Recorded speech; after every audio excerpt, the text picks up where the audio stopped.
everybody, how are we doing? What is going on?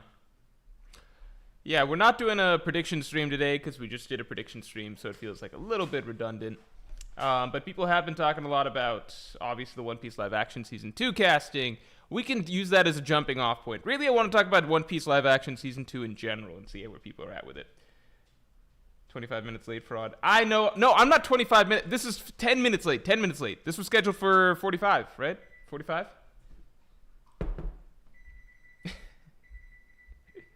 Aegis is finally Cobra's here. Yeah.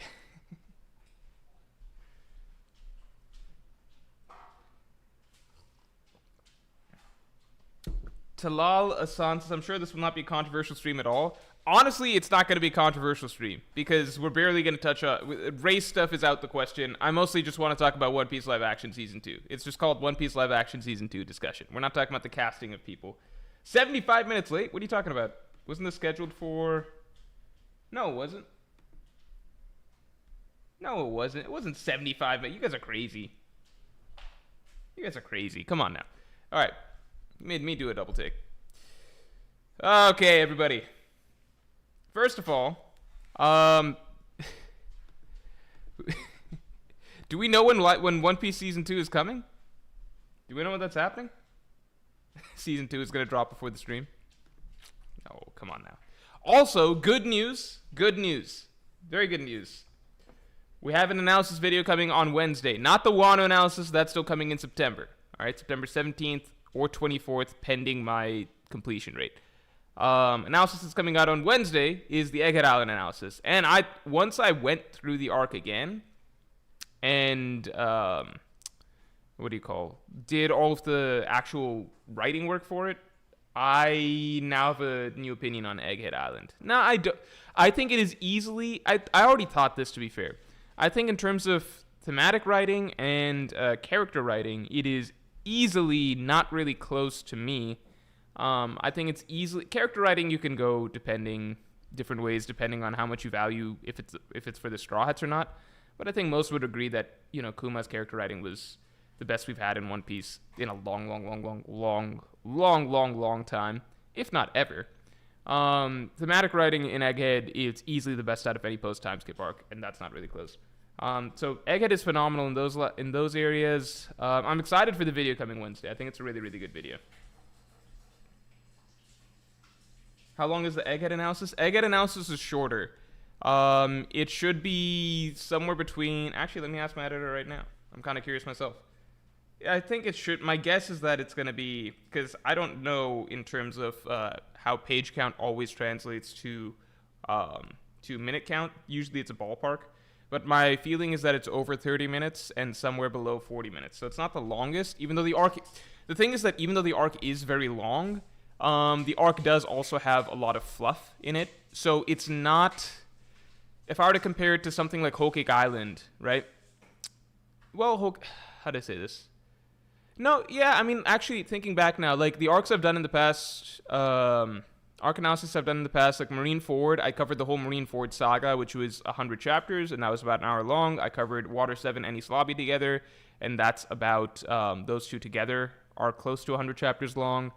Whole Cake is, I forget, like, I think my Whole Cake Island analysis, that's 80 minutes, so it's about, it's under an hour long, but it's still, like, 45 minutes plus, right? So actually that tracks that Egghead ended up at what, like 60 something chapters, and it's not as long as the Ennis Lobby or Marineford analysis, not quite as long as the Whole Cake analysis, but still pretty long. So I think it's 30 minutes plus. I'm actually just going to ask real quick. How long is the video? Chat is curious.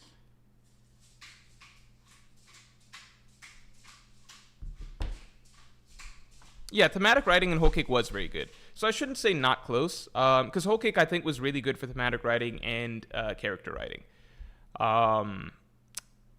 Egghead, I think, is another... I think Egghead cuts a bit deeper in terms of thematic writing, but I'll leave that to you guys to decide. And I do think the character writing in Egghead is top tier for One Piece. So I'll leave that for you guys to decide. It's also possibly recency bias, because I'm just getting through Egghead, and I yeah, just getting through Egghead, and I haven't read Whole Cake Island, if I'm being honest, in some time, right? I haven't gone back to reread that in some time. There's one other thing I'll say, which is that there are other aspects of Egghead that I would normally include in an analysis video, in my analysis videos that I didn't hear. So objective analysis is just breaking down what the themes were, what the messaging of the arc was, what the character writing, like what was the point, the messaging of the character arcs, etc., right? What I also like to do with the arc analyses is also usually include some level of review in them. So talking about how well done the arcs were in certain areas, how well constructed certain ideas were, how well done the writing was, etc. So I usually include some aspect of review. The Egghead Island analysis actually has very little review to it, other than me praising that the thematic and character writing is really sharp. I don't really go into aspects like, what do I think about, the tone, the general plotting of the arc, things like that. So that also might be why the analysis is a little bit shorter. Whereas the Wano arc, I will go into a lot of review aspects along with analysis. So I think that's why Egghead's not like an hour long, but I wanted to get through all of the ideas. So I'm honestly still sorting my feelings on how I feel about Egghead as an arc overall. It's tricky. But I do appreciate the... Oh, Soka King says, did you research on Delta 8? Did I? No, I didn't. Fuck. Hold on. Wait, let me put it on my phone. Hold on. For those of you who don't know, Delta 8 may possibly cause cancer, so I gotta look into that. That was what was shared with us last stream. I'm serious, so that needs to be looked into. Alright. Alright, let's get the stream likes up to 100 real quick.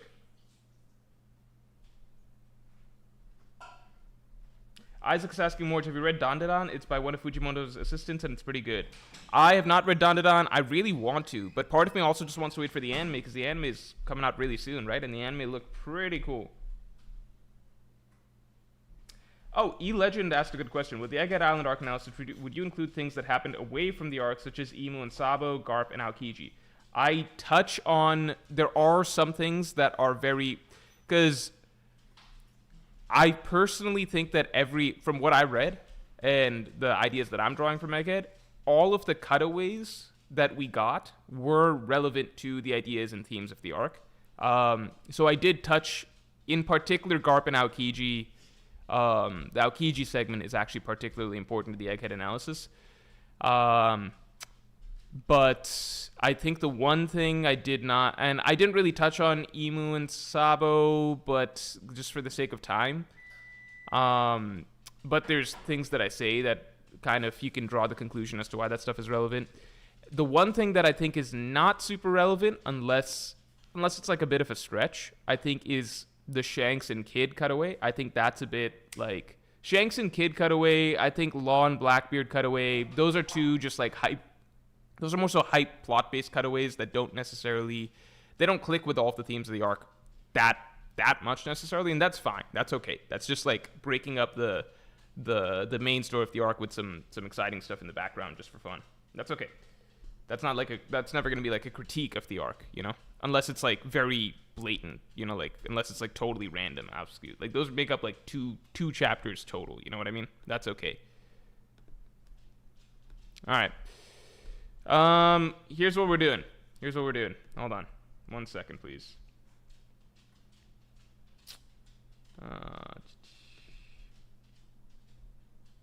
One second. I think I can close all this shit. Yeah. Okay, all this shit can be closed. Alright. There's several things I want to talk about with the One Piece live action. Chinho Wong says worst part in Egghead, Morj? Why you gotta go negative with it? Although I would say worst part in Egghead to me, not worst part, okay, the worst section of the arc, I think most everyone would agree. The weakest section of the arc was after the Lucci fight. So after the Lucci fight, when everybody splits up and basically is walking around the island to find out who the killer is. It's not a long section, but I think in general that's where... How to explain? So, again, because I'm a content creator, because I'm a content creator. Not trying to say that my opinion has more whatever. I'm just saying that because I'm a content creator, I do get some actual metrics to measure people's interest level over the course of an arc, right? Because you can just see certain things. How much are people tuning in for chapter discussions, chapter reviews, streams, things like that. Even just general video count. Like, if people are not that interested in One Piece at a given period of time, then sometimes I can drop like a really, really good video, in my opinion, and it won't do as well as another video of maybe slightly lesser effort that comes out when One Piece is just at a really hype point. It's just the way it is. So if I were to say, here, let me show you guys. Okay, let me show you guys real quick. Yeah. So if I were to say in Egghead terms, right? Microsoft Paint's coming back out. So with Egghead, right, it was something like this. This was kind of the trajectory that Egghead went with. It started off, if you count Egghead's beginning as like as soon as they leave Wano, it started off right here. Insane hype, because right here was like, it was Lulusia Kingdom Destruction, Cross Guild stuff, Blackbeard versus Hancock / Rayleigh. All this stuff was happening right off the bat.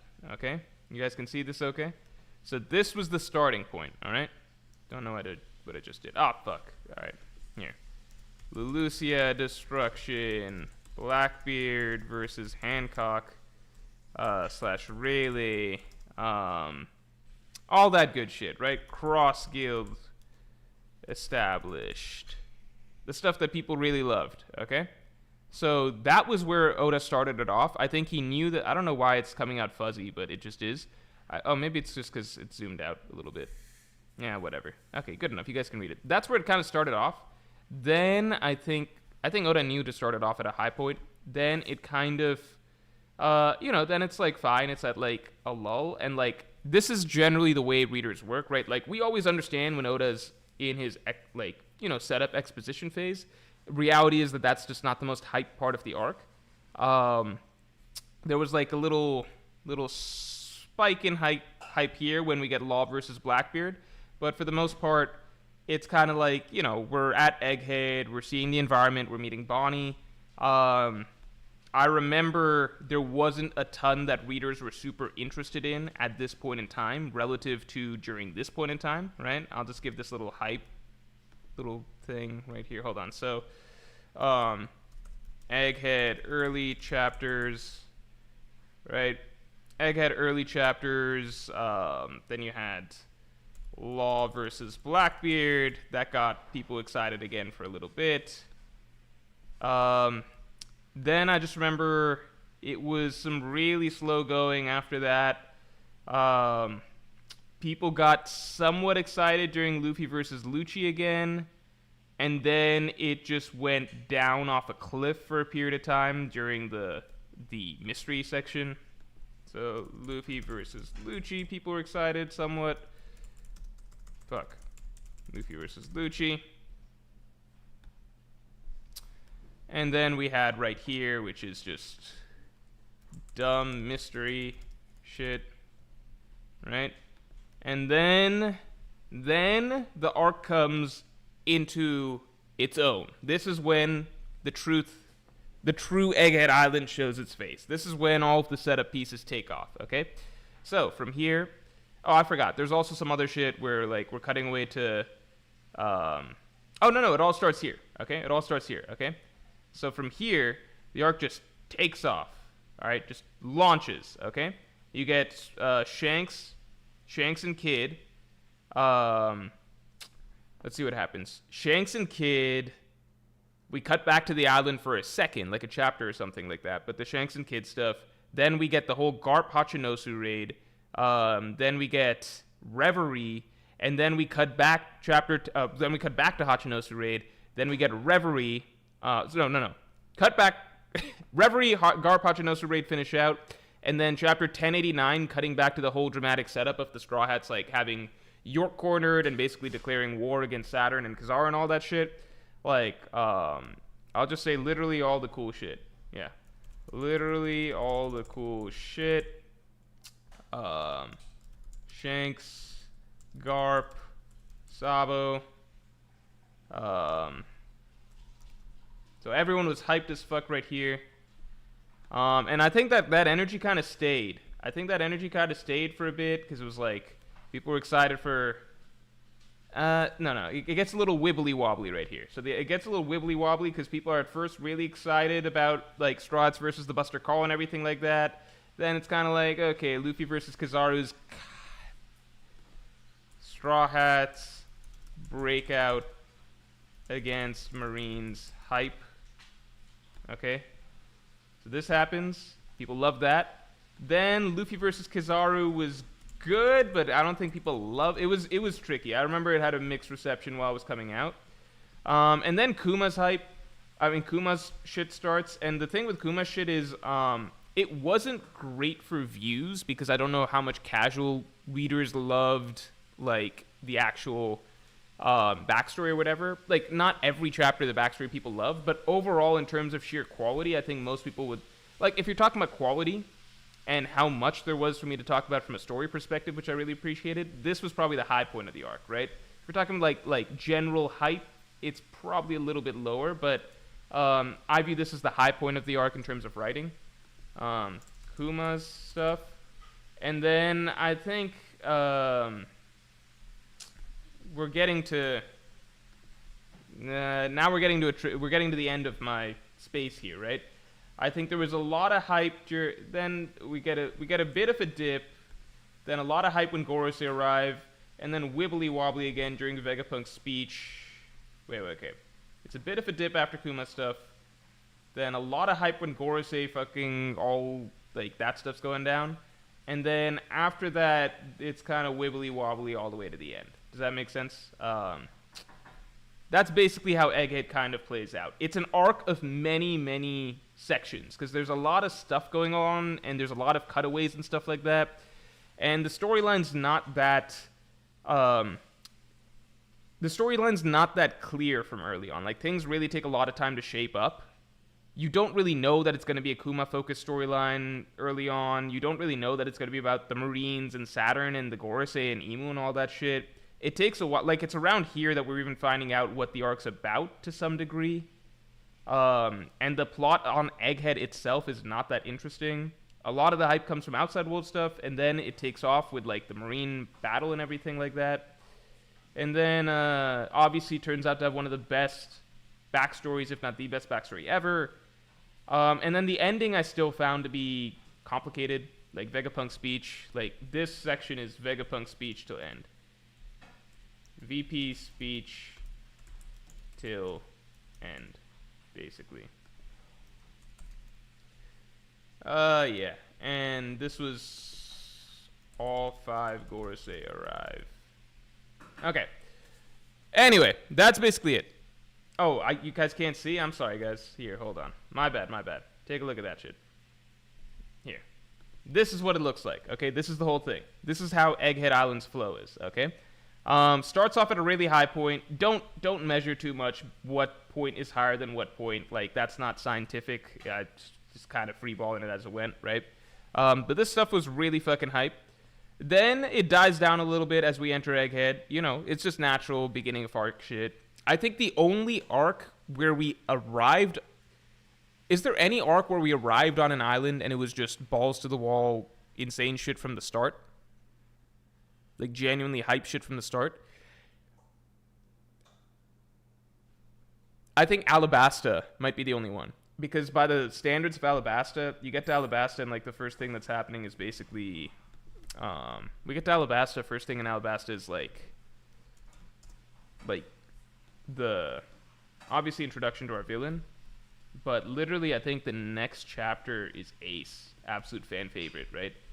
Oh, I'm sorry, sorry here, the first thing that we do in Alabasta, first thing upon arrival in Alabasta, is ace. That is pretty hype because this was like a high point for most readers early on in One Piece. Marineford doesn't count. Marineford, like, I'm talking about an island, like, I'm talking about an island. You know what I mean? Like a country. We all knew going into Marineford. I'm talking about location based, I suppose. So maybe I was being unclear there. Obviously, Impel Down and Marineford, it's exciting right off the bat because the conflict is there. It's already set up. We're entering into an established thing, right? I'm saying an island, right? Anytime we've been excited for an island, we get there, and it's usually a little bit slow going because you have to establish citizens, the townsfolk, the locale, stuff like that. I'm sorry about that. I was probably not specific. Yeah, Marineford is a great example. You guys are right, of an arc that's just banging right off the bat. But yeah, I think Alabasta is the only arc that just from chapter 1, it's arguably one of the most exciting parts of the arc because people fucking loved Ace. Obviously, he became like for the amount of impact that Ace had. It's literally largely the fandom just blew up off of 3 chapters in Alabasta, and that's pretty much it. He had a cover story after that, and then wasn't really a figure till like fucking, you know. I mean, he makes another appearance talking to Buggy's crew for a few pages, but I think in terms of screen time to popularity and impact, Ace is probably the best character in One Piece in that sense. Water 7, it depends, because early chapters of Water 7... I'm not counting Long Ring without Kiji. Early chapters of Water 7, there's not that... Like, you know, they're arriving there. They still have to take a tour through the city with Iceberg. They still have to kind of, like... It takes a bit before plot lines start going. With, like, Robin disappearing a few chapters in, that's cool. But, you know, we still weren't that excited. Like, it takes a bit for these things to fester and for us to realize where they're heading. Anyway... Yeah, Water 7 escalated pretty quick, but even Water 7, it takes several chapters before we're getting to, you know, the whole Usopp conflict and everything like that. Yeah, like, this is when it takes a while to get there. Like, almost 10 chapters to get to it takes about 10 chapters to get to the Usopp conflict. 10 chapters is a lot. That's like 20% of, not 20%, but that's, you know, like, of a decent-sized 50-chapter arc, that's 20%. Like, no matter what, it's hard to just start things off with a bang every arc. I don't know why I'm getting into that so much, but if we're looking here, right, I think no matter what, because Egghead was going to have a slowish start, you know, Oda started with some really hype shit outside. Law versus Blackbeard to keep things kind of juicy. There's a lull here, more setup, more exposition, establishing motivations, Luffy versus Lucci, dumb mystery shit. I remember this was the lowest point of interest for most readers in the arc. The only thing to really talk about was who the traitor could be, and it was mildly interesting. It's cool that it turned out to be York, but it wasn't something... I think like just last stream, I said that Oda is my favorite writer in manga for mysteries, right?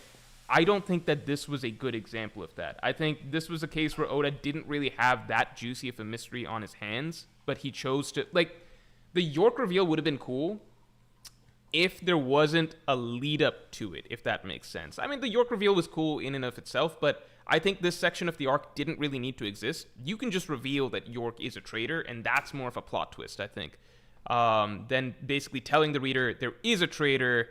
There's only so many characters on the island. No matter what, most people kind of figured it's one of the satellites. Most people were trying to make it interesting by trying to, I put out a theory that maybe it's S Flamingo or something like that, right? But otherwise, it's just one of the satellites. We have no investment in the satellites. It's just like whatever. So it's like trying to make a mystery when you don't have that much of the reader's interest in the mystery.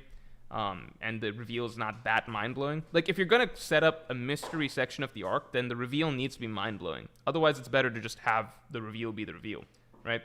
Then all the cool shit outside rocketed up the hype again.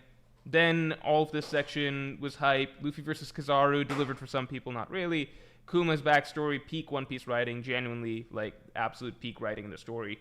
A lot of hype when the Gorosei arrived. And then Climax I still found to be mixed. But overall, the arc was really strong. Okay, wait, what am I doing here? Let me go back. Let's get back to our main event, which we were talking about Season 2. Give me a second here. No, don't look at that. Alright.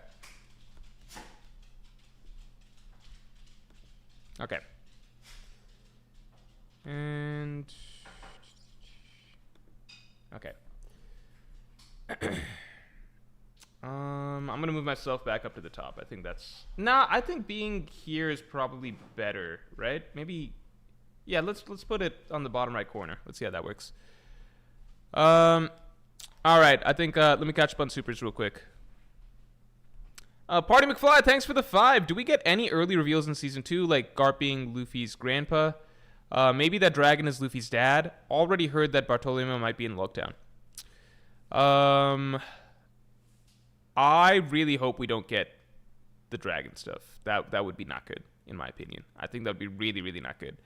I think the live action risks blowing too much of what makes One Piece really interesting in the effort to just like keep pulling television viewers along.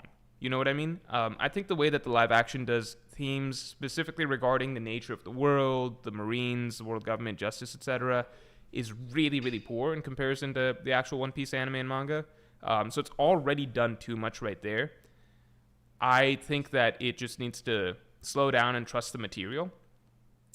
Barto being in Lockdown, I think that's kind of wild because I'm just like, but we're not even going to get there for a long time, so do they want to do a storyline with Bartolomeo early on or something? That's kind of surprising to me because you really don't need to cast an actor that far in advance. Like, no one's going to give a shit if we somehow get all the way to Dressrosa with this.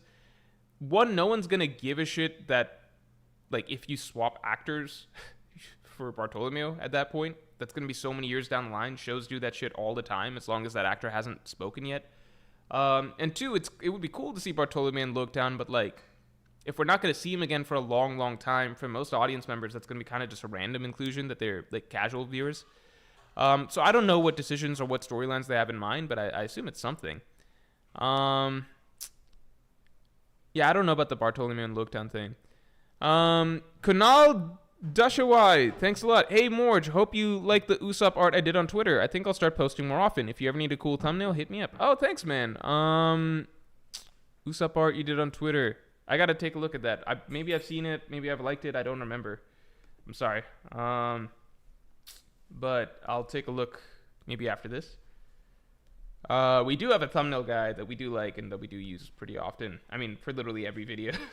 Not pretty often. Okay.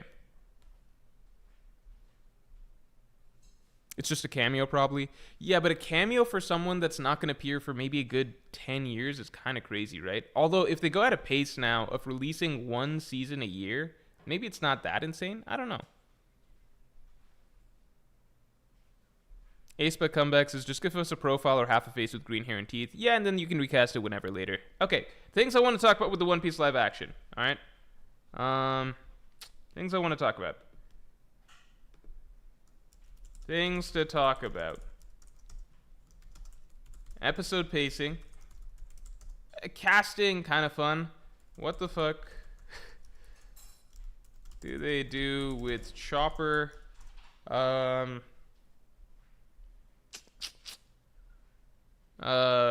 casting we could talk about a little bit. B-plot predictions. So we know that I still will maintain that I don't think the B-plot with Garp and Kobe was necessary to include in Season 1. I just don't think it's necessary to include in Season 1. It is what it is, but I don't know. I feel like that's more of an American television slant where, it's just natural. People feel the need to have multiple... We watch TV shows and we're used to there being multiple TV plot lines running, right? That's just modern-day television. So maybe that's why... that's the case, but like the way One Piece works is usually you arrive at an island and then within the island itself there's multiple running plot lines, right?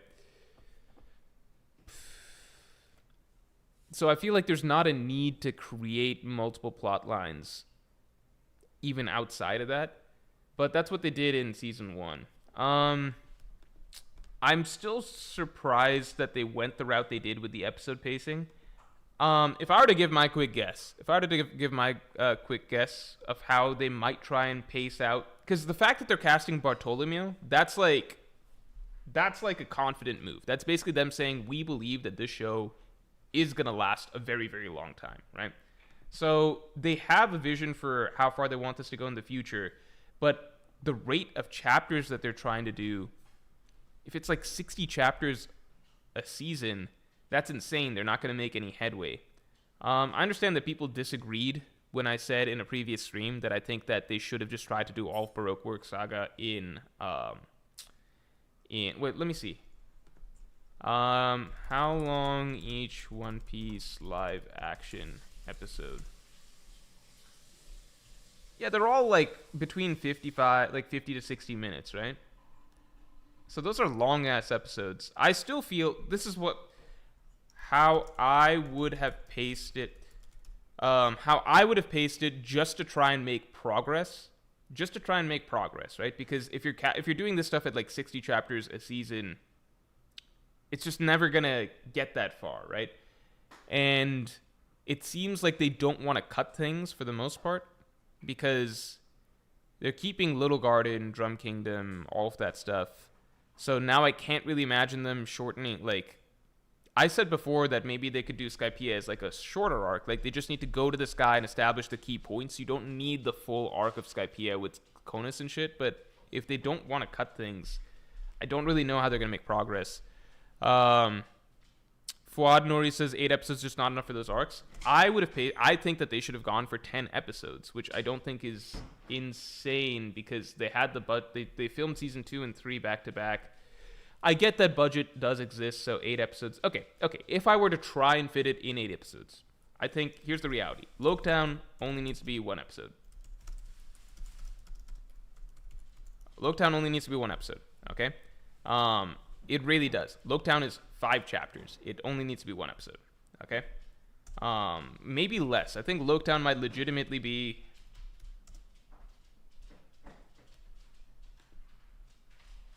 worst in the East, right?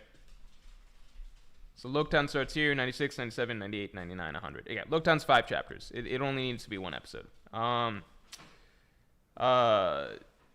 People forget, but an hour is a very long time. An hour of television is a very, very, very long time. Like, it's a really long time. I think that's I don't think people remember how much happens in just the first episode of the One Piece live action. A lot happens, and I don't feel like it's rushed. I think you can do Reverse Mountain and Whiskey Peak. That's 1 episode. You only need 1 episode for this. Possibly. Like, okay, I shouldn't say it that boldly, right? But I'm saying if they're following the manga and they're not trying to add in too much more storylines, you can do this in one episode. Like, 1 episode of TV is a long, like, an hour is a long time. An hour, like, the entire fucking movie, Lion King length. I feel like it's, what? Lion King film. The Lion King film is 1 hour and 30 minutes. You know what I'm saying? Like, an hour is a long time. The entire movie, The Lion King, is only 1 hour and a half. You know what I'm saying? You can cover a lot in 1 hour. If you say Little Garden, 1 episode. Drum Kingdom, I feel like should be a little bit longer. 1.5 episodes. What are we at then? 1, 2, 3, 4.5. So that leaves what? 4.5 right there. That's 3.5 episodes for Alabasta. I think that's fine. I think that that's doable, right? Because if you do 3.5 episodes for Alabasta, that's a lot. Like, let me put it this way: if you that's that's 3 hours and 45 minutes, 3 hours and 30 minutes, or something like that, right? That's literally. Let me put it this way: if you can do Lawrence of Arabia in 3 hours and like 30 minutes, if you can do Lawrence Arabia in 3.5 hours, you can do a live action version of the Alabasta arc in 3.5 hours. You know what I'm saying? Like, that's enough for like a fucking full ass storyline and covering all of the main beats. That's enough. Like this has been done. This isn't an insane thing that I'm saying. If you look at the length of movies, things like that, this is perfectly natural to cover a storyline like Alabasta. As long as you're condensing it and not including every little bit, that's totally doable. I don't know. Chin Ho Wong says, Morj, I skipped plenty a lot in season 1, especially Arlong Park. But the thing that everyone forgets, what everyone forgets about season 1 is that they added a long-ass B plot that took up like 30% of the time. I think everyone forgets this aspect. Because yes, it's true, they did have to cut things in season 1, and that made Arlong Park, for example, feel shorter. But in reality, if you go back and actually examine it, they did not have to cut those things. If you cut all of the Garp and Kobe story time, right, from that season 1, if you cut all of that stuff, then suddenly, yeah, they could have had another extra hour for Arlong Park or something like that. And there's other storylines that I think Orangetown was done in a fine amount of time for live action purposes. I think Syrup Village actually got a lot of time, and a lot of people I remember were actually saying that Syrup Village felt too long in the live action, because live action format is just going to feel different than animated. Yeah, like, yes, it's true that I think the fact that season 1 people feel like it cut a lot of material, it can trick you into feeling like, oh, well, then they need more time for season 2. But people forget that season 1, they only had to cut a lot of material to force in made-up material, right? If you just don't force in made-up material, this is all very doable, in my opinion. Yamil Diaz says 4 episodes is longer than Dune. Yeah, like, think about it like that, right? Like, it's really, like, you can do a lot in 3.5 episodes. These are hour-long episodes, you know what I mean? Yeah, Jenna Wong says not a fan of the B-plot in exchange for Arlong Park. Dick so small, I piss on my balls, thanks for the 5. This about to sound insane, but hear me out. LeBron James as Odin and Terry Crews as Kaido for live action. I don't know if LeBron James would do Odin well, man. Terry Crews as Kaido, that would work. I don't know if LeBron... I'm just kidding. LeBron is not a good actor. He's actually okay. He's an okay actor. He recently had that poker ad that came out that was pretty funny. Chinua Alibachi says Sarah butchered Usopp's character. Yes, but that is a result of like the writing choices, not about time. They had time to do more with Usopp's character, they just didn't. So I mean, that's my personal opinion. Aku4 says, I mean, yes, they could fit Alabasta in 8 episodes, but I'm way happier with having Alabasta in season 3. My thought on that is just like, I think as One Piece fans, we're always going to prefer... It's 2 things I'm thinking about, right? My two concerns, okay? My 2 concerns. All right. One is if they commit to only completing 60 chapters per season, then there is no hope in actually attempting to cover anything close to the full story of One Piece. Takes a decade just to finish Marine Ford at this rate. Like, you see what I'm saying? So that's number 1. 2, there are not enough hype points or significant battles in season 2 as is to keep casual viewers invested. Casual viewers do need that, and it's a common complaint.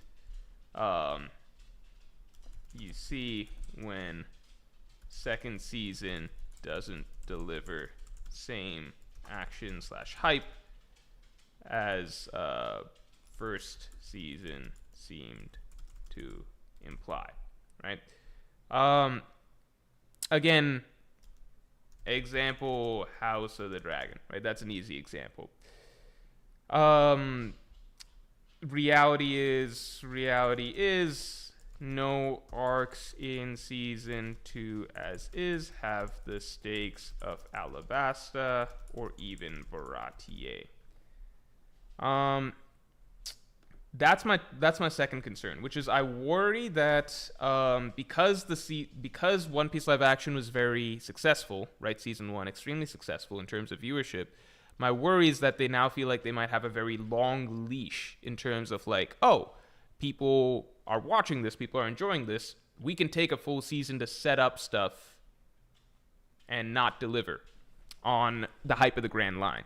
Because, how do I explain this? So, a lot of casual viewers who finish season 1, they're very interested in the Grand Line, right? Because the Grand Line is what they keep talking about. They're like, oh boy, we're so hyped for the Grand Line, right? We're really excited for the Grand Line. What's going to happen in the Grand Line? And all of season 1 is building up the concept of the Grand Line. The hype of the Grand Line, it really comes through once you hit Alabasta. That's the first arc that scales everything up. It's not just like some little village or like small little cast of characters. It's this whole kingdom. It's like fighting against Crocodile, this huge organization. The stakes are so high, the battles are so difficult, the conflict is so grand. You're meeting characters like Ace, stuff like that. Like, everything feels so much bigger. Alabasta is the first arc. Drum Kingdom, you could have just swapped Drum Kingdom into East Blue. It would feel no different, right? Little Garden, it has the Giants, so that's an exciting aspect. But Little Garden is in general not really a fan favorite arc in the first place. And Whiskey Peak is a joke for the Straw Hats, right? So everything that a lot of casual viewers are excited about from season 1, it's not actually going to come into play in season 2 unless they drastically change the plot of season 2. A lot of you guys are not going to feel the same way because you are existing One Piece fans, and you need to take off that helmet and imagine yourself as somebody who doesn't know jack shit about One Piece, who is invested after season 1 and really interested in the Grand Line, and you're all hyped for season 2 because it's supposed to be like this whole different scale of events, and it's supposed to be like mind-blowing shit, right? And then the final boss of the season is fucking Wapol.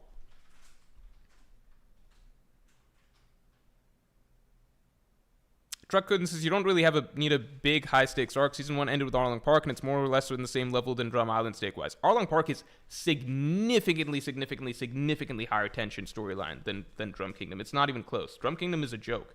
Their final battle is against Wapol and Chess Marimo. It's literally just like it's against Wapol and Chess Marimo. Luffy doesn't take it serious for a single instant. There's not a single moment where a Straw Hat is actually like in danger or actually like feeling threatened. Like, Arlong Park, unless you remember, it got very, very serious. Like, this was Arlong Park. Like,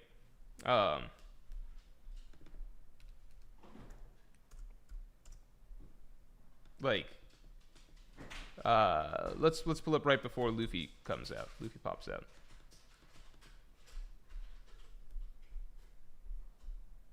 Like, this is kind of what Arlong Park had reached, right? Like, they're fucked. Not even just that. Let's go back one more, right? Literally, everyone is fucked. Like, the village is fucked. Zoro and Sanji are fucked. Luffy's fucking dying underwater. Johnny and Yosaku, the ultimate fanboys, are like fucking going having conniptions. Nami's literally like she's asking the entire village, would you all please be ready to die with me? And they're all like, all right, because that's how high stakes Arlong Park gets, right? That doesn't come through in the live action because the live action just cuts a bunch of shit to make it less dramatic. But you see what I'm saying? Like, the storyline that they had to work with was way more high stakes than Drum Kingdom. Like, it's actually serious fights, actually serious, difficult challenges. Drum Kingdom is never a challenge for the Straw Hats. It's not at a single point a challenge for the Straw Hats. Maybe it's a challenge for Chopper, I guess you would say. Obviously, you can play that up more in the live action, but it's just like you would have to really drastically transform the storyline of it a lot. Because Drum Kingdom is... How do I explain this? Drum Kingdom is not only like not a difficult problem for the Straw Hats, right? It's specifically written to be a lighter, easier arc for the Straw Hats before... Like, Luffy views him as a poser. He doesn't even view Wapol as a serious threat at any point. It's supposed to be a lull of an arc in terms of action and stakes prior to... it's just kind of comical and ridiculous the entire way. Like, they're fucking joking about Luffy and Nami's like coat and how much he owes her and stuff like that. Wapol is gonna transform into this terrible machine thing, the armory or something, that he realizes that he doesn't have the key, and then he runs away. Maybe they can make him transform into this in the live action. I don't know. But yeah, like, I guess my only thought is that in the actual story, right? Like, in the flow of the One Piece story that exists in canon, right? The idea is that there's a build-up to Baroque Works and Alabasta Saga. Because Alabasta Saga is set to be very, very high stakes and difficult, Drum Kingdom is more of a lull arc in between, where most of the Straw Hats don't really do anything. The only one who has a fight that's a very easy fight for him is Luffy. And beyond that, it's just like a Chopper has a fight that's relatively easy for him. There's not much stakes. It's supposed to be a lull arc. Like, it's supposed to be like a lilting arc right before you get to a huge crescendo, which is Baroque Works Alabasta, right? So when you're taking an arc that's supposed to be kind of a breather and then saying that that's the finale, that's where I kind of question. You get what I'm saying? All right.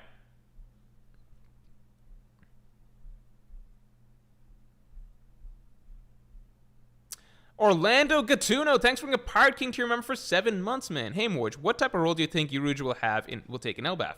Do you think that'll have to do with Enel, that we'll maybe see what happened in Birka? Will he be as important as Bonnie? I don't think he'll be as important as Bonnie, because I think it's very difficult to have someone be as important as Bonnie. Bonnie's significance was teased for us like all the way back in, we kind of understood that Bonnie was important all the way back in, like, I want to say around here, where,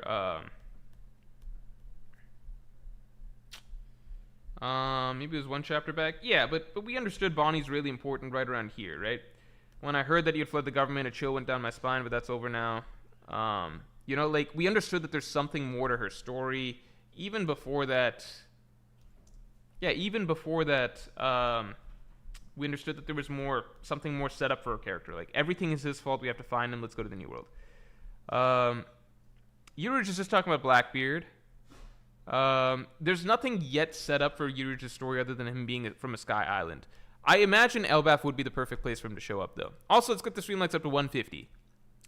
I think Yuruj having to do with Enel would be interesting. Getting to see what happened in Birka. I would love to see if, like, his motivation is maybe to get strong enough to beat Enel or something. But I don't know if he'll... Like, Enel making a reappearance, I don't know. Yamil Diaz, thanks for the 5. I'm guessing that Smoker will be the big bad of the season, akin to Arlong in Season 1, with him catching up at Drum and Ace bailing them out at the end. So Ace not even being in Arlong, or in Alabasta, that could be cool. I think that would be a really, really cool idea. Would it be, let's see, let's examine real quick, right? Is it important for Ace to be in Alabasta? Is it important for Ace to be in Alabasta? Like, could he just show up in Drum? Because he does canonically show up in Drum. In fact, holy shit, one interesting thing that they could do, you know who else shows up in Alabasta? Quick, tell me, guys, who else shows up in Alabasta before we get there? Who else shows up there? Ichi says, bro, just knew which chapter it was like that. I know where most One Piece chapters are, for the record. This is my job, because I have to, each script is filled with chapters that I have to figure out where... Like, I usually don't have to find the chapters myself anymore, but for years and years and years I did before I got my current image finder. But I still have to mark in the script usually where a chapter is, or like what chapter to pull something from. Yeah, Blackbeard. Exactly. So that is a really, really cool idea. I think that would make Drum Kingdom a lot more exciting. I think that would make it way, way, way more exciting if you could involve Blackbeard in there somehow. Just a glimpse, just a little tease. And then we've got Ace potentially, Ace Smoker Showdown happening there would be amazing. Can anyone remind me, is there any necessary reason for Ace being in Alabasta? I don't think so, right? Yeah, Blackbeard and Drum Kingdom. Yeah, Blackbeard, like, Ace honestly could have been introduced in Drum Kingdom. Ace could have been introduced in Drum Kingdom because he wasn't, the only reason he was in Alabasta was because Luffy was going to Alabasta, right? Akash Bennett says, it's my job as the man who consistently forgets manga events. I mean, just because there's manga events that you guys, like, I'm not going to remember every single thing. If we swap positions and then I drilled you on a bunch of stuff, yeah, I'm pretty sure for each one of you, there'd be some manga events that I remember that you guys don't.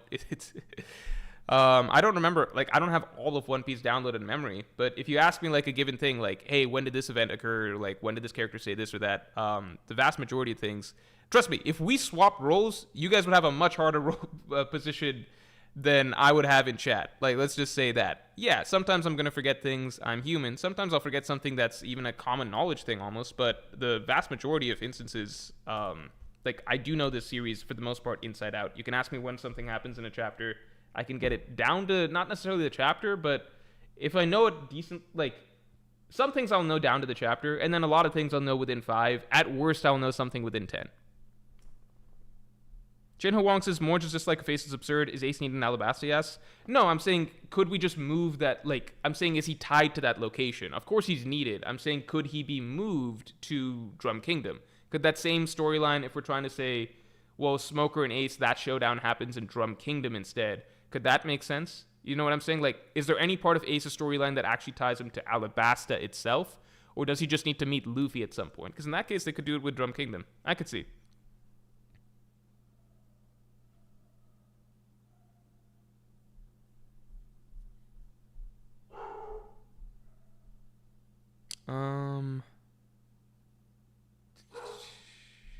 Oh, sorry, just catching up here. Yamil Diaz, no, we covered this. So Yamil Diaz, I do like that idea. Not the only time issue. Not only time issue. One Piece live action, easily one of the most expensive shows. Yes, and I don't know. This is a Randy Troy question. I don't know enough details about like how Hollywood budgeting and stuff works, but I imagine though, like as a show continues to bring in viewers, like it was #1 on Netflix, like across the globe, right? I imagine as a show continues to bring in viewers, then it will continue to get increased funding as time goes up. All Planets says the climb up was a serious struggle. You're right. I shouldn't say that there was no part of Drum Kingdom, but I'm saying in terms of like what most people expect in terms of an action sequence, right? The actual man to man, not man versus nature, but man versus man conflict of the arc. It's pretty low key. It's meant to be prior to the high stakes and high difficulty of Alabasta. Zolden, thank you. Good to see you again, man. Thanks for being a Pirate King to remember for 12 months. If they do a good job hyping up Crocodile and keep reminding the viewer about him, it could keep people's excitement up for the next season. If the third season comes out quicker, turnaround time for it. They haven't casted him yet, right? The third season turnaround time should be quicker, right? Because it's being filmed back to back. Goomba Boomba, thanks for being a Yonko tier member for 23 months, man. Reread Alabasta, and I miss the old adventure segments, Forex, Trek to Yuba, Knock Up Stream, Journey to Fishman Island, etc. Not much downtime recently. Yeah, that's the tricky thing. I feel like the earlier arcs, there was much more of a sense of adventure. One of the tricky things is that it's kind of harder to keep a viewer's interest in like an adventure segment in One Piece now, I feel, just because the characters are so powerful. It's hard to, if that makes sense. I feel like, so when the Straw Hats are going over something like Reverse Mountain, there is a real feeling that like, oh shit, something could, like, this is difficult, right? You don't actually feel like, oh shit, they're gonna die here or anything, but it's difficult. Like, they're more human and more grounded. At this point in the story, like, when the Straw Hats arrive at, you know, like,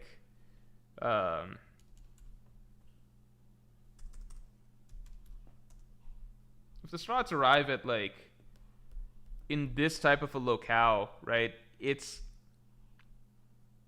kind of, actually, something that's a good example is going to the bottom of Fishman Island, right? Going to the bottom of Fishman Island,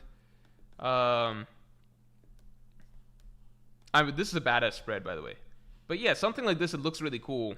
But at the same time, the Straw Hats are so strong that there's not really going to be issues. Oh my god, Kuma from back here. Man, this is sad. Like, okay, so here's the example, right? So the Straw Hats go down to the bottom floor of Fishman Island. And this is like the last extensive adventure-focused segment that they had. There's just so much dialogue. This is actually kind of crazy to look at. There's so much. It's so dense.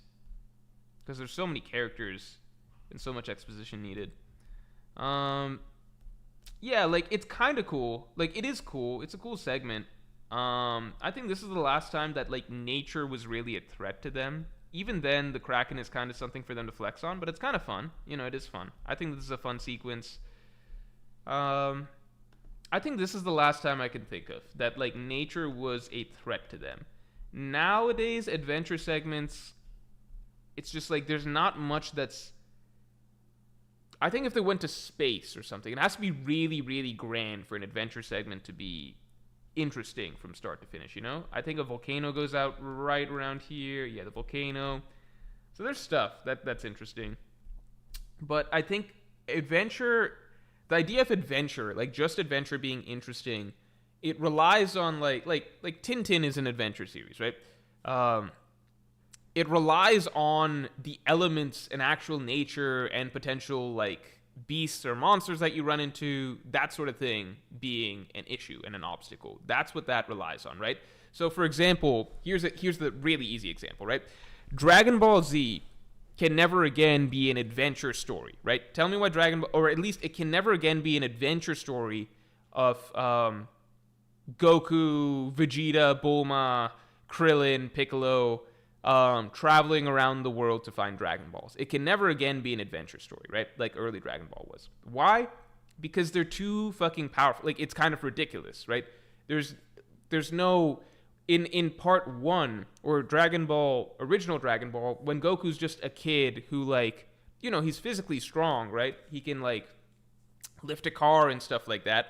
But at the same time, there's an element of adventure. They're not that fast. They have to move. They have to find different methods of moving around. They can run into things that are issues, like a giant burning mountain, or certain monsters and things like that, or just having to navigate a village or something, or, like, figuring out that, like, you know, Oolong was deceived, like a deceptive demon and stuff like that. Like, there's things that they can run into just naturally that are natural obstacles, right? Natural obstacles, or like deception, or like trickery, or like things that they have to solve and things like that. Once you're so powerful you can blow up a planet, there's not really an element of adventure to finding the Dragon Balls again, right? That's just naturally what phases out any sense of adventure, is the more powerful characters become. Because at a certain point, the only real obstacles you can face outside of the convenience of figuring out where something is, right? The only real adventure that can hold, or the only real conflicts that hold interest at that point, are characters that are as powerful or more powerful than you, right? So that's just an inherent aspect of adventure. You can't have characters that are too powerful. The Straughts, as of right now, are really fucking strong. They're really, really fucking strong. Like, there is very little that they can come across in the ocean or on terrain or things like that that can actually challenge them in a way that it matters. So a little example I give, I keep going back to this, like the silly parts of the story that I think are just not interesting in Egghead, where, like, if you remember, there is a section where, like, they're trying to figure out how to transport the ship from one point in the island cloud over to the other point of the island cloud, and then they're trying to figure out how to get the island cloud to stretch over so that it's above the ocean, so that they can drop their ship down, and then they can coup de burst their ship over. So these are all problems that the Straughts technically have to solve, but they don't hold the reader's interest whatsoever, because they're inconveniences and they're not real sort of they're things that we know can be fixed without, like, it's not a real obstacle. Like, it's wasting their time, essentially, if that makes sense, right? That's kind of where we're at. We're basically the really exciting, like, maybe at a much earlier point in the story, if it was something like, you know, like an avalanche coming when the Straughts are, like, that's an example of adventure. Here's an example of adventure, right? Like, the avalanche coming in Drum Kingdom, right?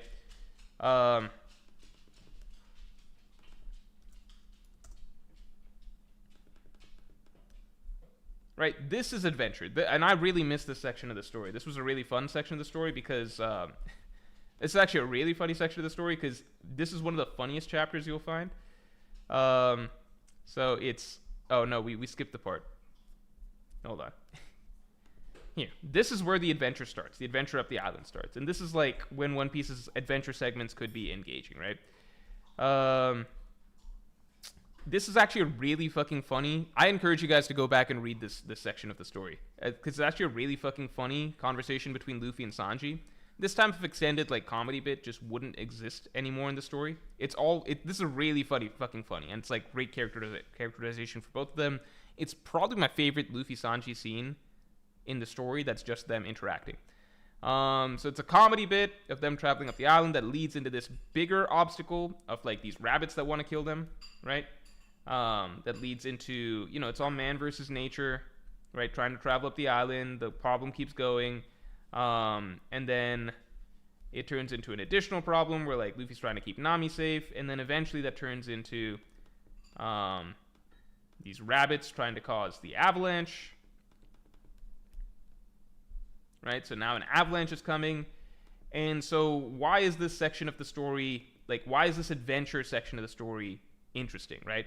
Because maybe you don't find it interesting, but why can Oda even spend like 5-6 chapters just writing it? Because an avalanche is an obstacle for them right now, right? The avalanche is an obstacle.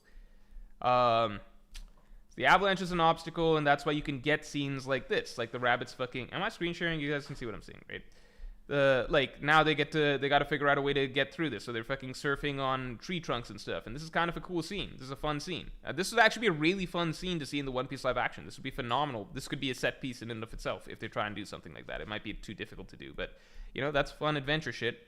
And then finally we get to the hard part of the adventure, which is, you know, Luffy climbing up the mountain, right? So none of this can happen in today's One Piece. Like, you can't have adventure in this sense anymore, because how would they ever experience problems like this, right? Luffy would, like, Luffy would fly up this mountaintop, you know? An avalanche, I don't know if he would even cause, like, Zoro to budge, you know what I mean? The last section of the story that I think that we had that I thought was a fun adventure was actually one that was infamously disliked by a lot of readers. I enjoyed this a lot. It was the Seducing Woods. Might have gone a bit too far. But no, right around here. The Seducing Woods. I love the Seducing Woods section, because to me, this felt like nice, casual, fun adventure. And it was fantastical, so it was new. It was like, so it starts with them being excited and stuff, and yeah, we know the Strats aren't actually going to get eaten by this crocodile and stuff, but like, you know, a little jump scare or whatever. And it's more of like a wacky thing. You know, like, what the fuck? Why? It's more for comedy's sake, right? And then we get into the fun of like the woods itself being a sort of the woods itself being a sort of like environmental trap that they have to figure out. Like the fact that the woods can delude them in these ways where they keep following certain paths and they keep running into bizarre creatures and beings, and all of their paths keep like trapping them somehow and they can't find their way out. I actually found this to be fun because I thought it was a creative way to give the Strats, like, yeah, humans are behind it all. That's okay, because in the moment it still feels like an adventure in that it's man versus the environment that they're in. There are obstacles that they have to fight here, right? But it feels like it's in the flow of adventure to me. Like, why are there two Luffys? Why is this place is full of suspicious traps and stuff like that, right? I think this was a creative way for Oda to figure out, like, okay, what if the Strats are just like being twisted this way and that in the woods, and just all their sense of like you know, clarity in terms of their direction is being thrown off.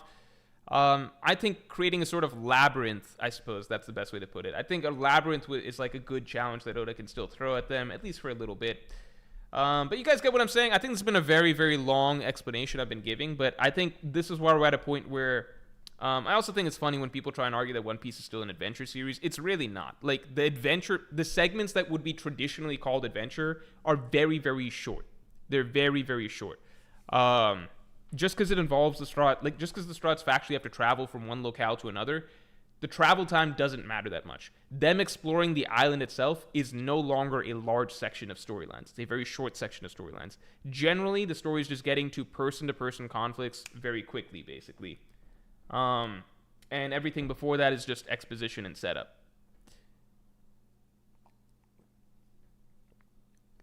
But that is an area I think the One Piece live action can excel, is that, like, in general, adventure is more fun to watch in a live action format than animated or written. Goomba Boomba, thanks for bringing Yonko. Oh no, we covered this. This is what prompted this whole section.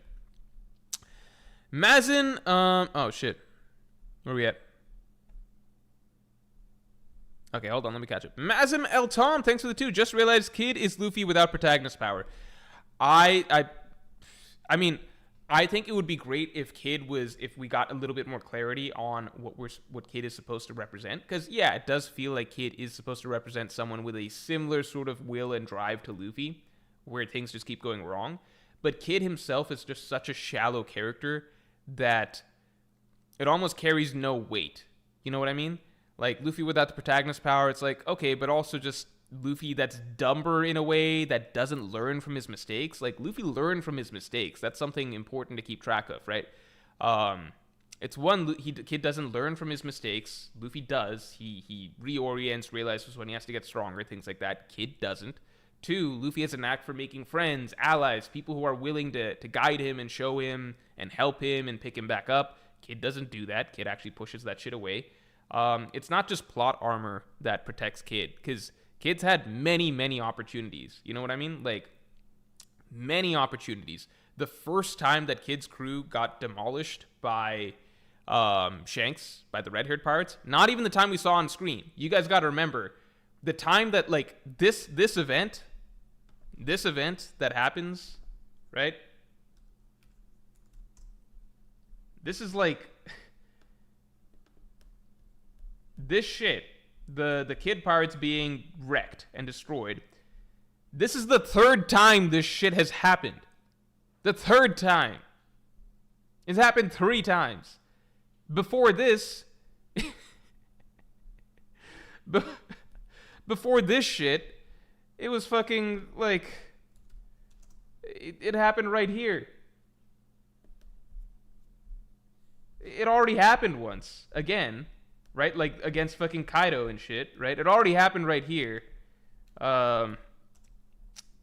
Like, he's already been through this. He's already been through this. His fucking crew got broken up. His vice captain got fucking drugged and fed a smile fruit. He got thrown in jail. This has already happened to him. Like, his entire crew got blown up already once before this. And then right before that, it was the fucking red-haired pirates again. So it's actually the second time his whole crew's gotten fucked up by the red-haired pirates. In between, he got fucked up by the beast pirates. He never learned once. Like, not a single time. I don't fucking get it. Not a single time. Oh, Randy's here. Randy! Wait, we got questions, okay? We got questions. Without sharing too much, because my stance is, I think that the rate of chapter, obviously you're in the writer's room, so you have the insight into this to some degree. I don't know how much you can say, cannot say, whatever. How much is, what was the reasoning behind putting Alabasta to season 3 when that's the most exciting storyline that would give viewers a sense of finale to this season? And how long does if the One Piece live action is only going to adapt about 60 chapters per season from now on, what's kind of the hopeful runway for this show in the long term?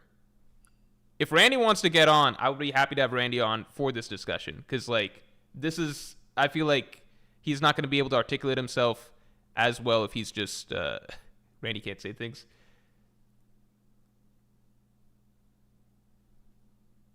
Randy, could I bring you on, and then you don't have to say anything, obviously, that you don't want to say, but like, could I ask questions? Then you could just tell me that like I'm not allowed to ask those or something. I don't want to get you in trouble. But I'm just going to voice my stuff, and then you can respond to that, right? I'm obviously excited for One Piece live action.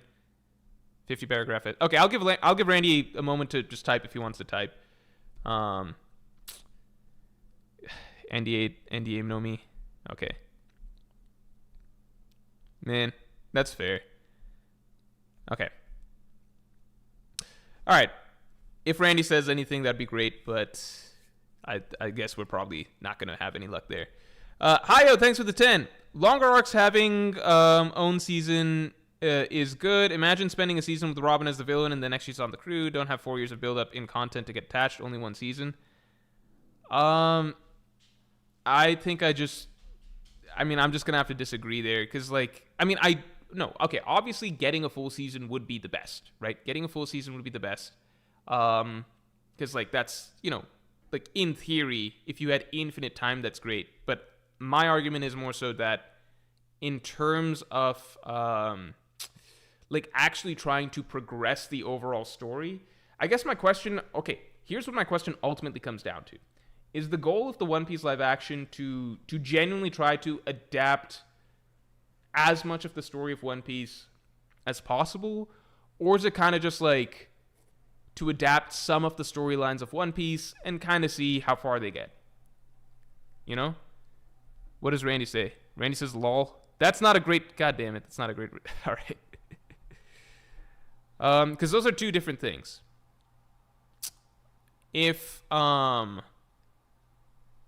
if you want infinite time, then yeah, it would be nice if Alabasta gets 8 episodes to flesh out the whole thing. That's 8 hours. I personally think that that's like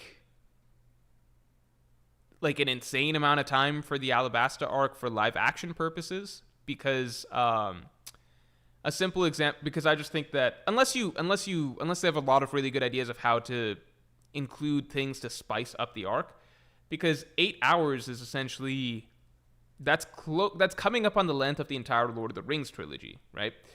That's close to.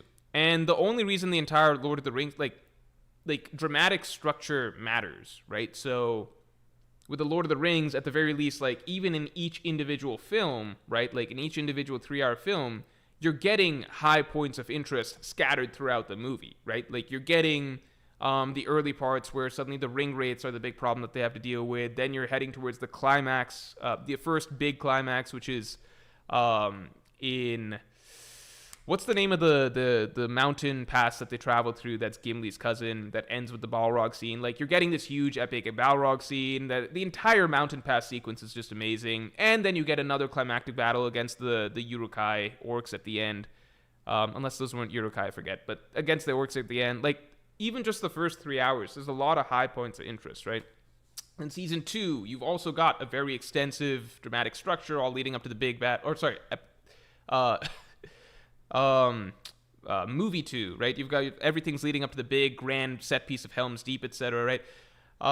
You're spacing out everything very well, right? Movie 3, big battle of Gondor. Then you're leading up like Sam versus Shelob. Then you're leading up to obviously the big finish, the big final battle at Mordor, right? So if you're telling a story over that period of length in live action format, you kind of need to justify the viewer's time in that sense, right? The Mines of Moria, my bad, that's such a fucking forgot it. Moria, fucking One Piece character, I should remember, right? So my question would be like, if you're stretching Alabasta over that length of time, you do have Ace at the very beginning, unless Ace is somehow going to be in season 2 and they wrap up the Ace storyline in season 2. There's just not a lot in Alabasta. I guess the first high point of interest is the rain base encounter and fighting Crocodile there. Maybe that could happen partway through it. I don't know. Uruk-hai's only Helm's Deep, my bad.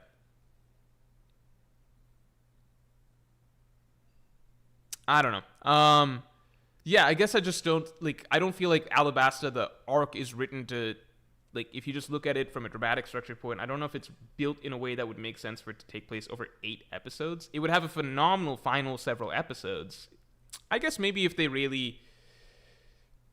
And it doesn't have to take up 8, right? Because some of it can be post stuff like Jaya. I don't know. I think my concern is not so much for the Alabasta season. Because Alabasta is a phenomenal storyline. If you spend a lot of time and effort on it, it's gonna be really, really great in and of itself. My concern is season 2, right? My concern is season 2, which is just, is there enough in season 2 to feel like, because me talking to casual viewers, right? I've used the One Piece live action to introduce a lot of friends, family, etc. into the show. People are excited about the Grand Line, and people are excited about the expectation is that season 2, because the Grand Line is what people talked about a lot in season 1, right? The reason people are excited for season 2 is the idea that it's going to be bigger, more climactic, more high stakes than season 1. My feeling is that season 1, the East Blue, Baratier, Arlong Park storylines are naturally more engaging than in terms of hype and action than anything in the Baroque Work Saga except for Alabasta itself. So I just don't know if there's, what do you call it? Linscoff says he said season 2 will be better than season 1. Is that the only point that Randy's allowed to say? I don't know, man. I believe you. Okay, Randy says season 2 will be better than season 1. I believe you. I am curious as to how there will be a great sense of finale to season 2. Because that is what viewers want for the most part. I'm not One Piece. Like, there's a difference between writing for the average One Piece fan. Because One Piece fans are always going to be happy that there's more time being spent on this shit. I'm trying to think for, like, my family, my friends, etc., who've got into this through the live action. I know what they want and they hope for the Grand Line. I don't know if the conclusion with Wapol and shit is it. So unless stuff is really being changed up, I don't know. All right. We're going to move on. Or at least let me catch up on supers before we get into other stuff. Chopper is my other big question.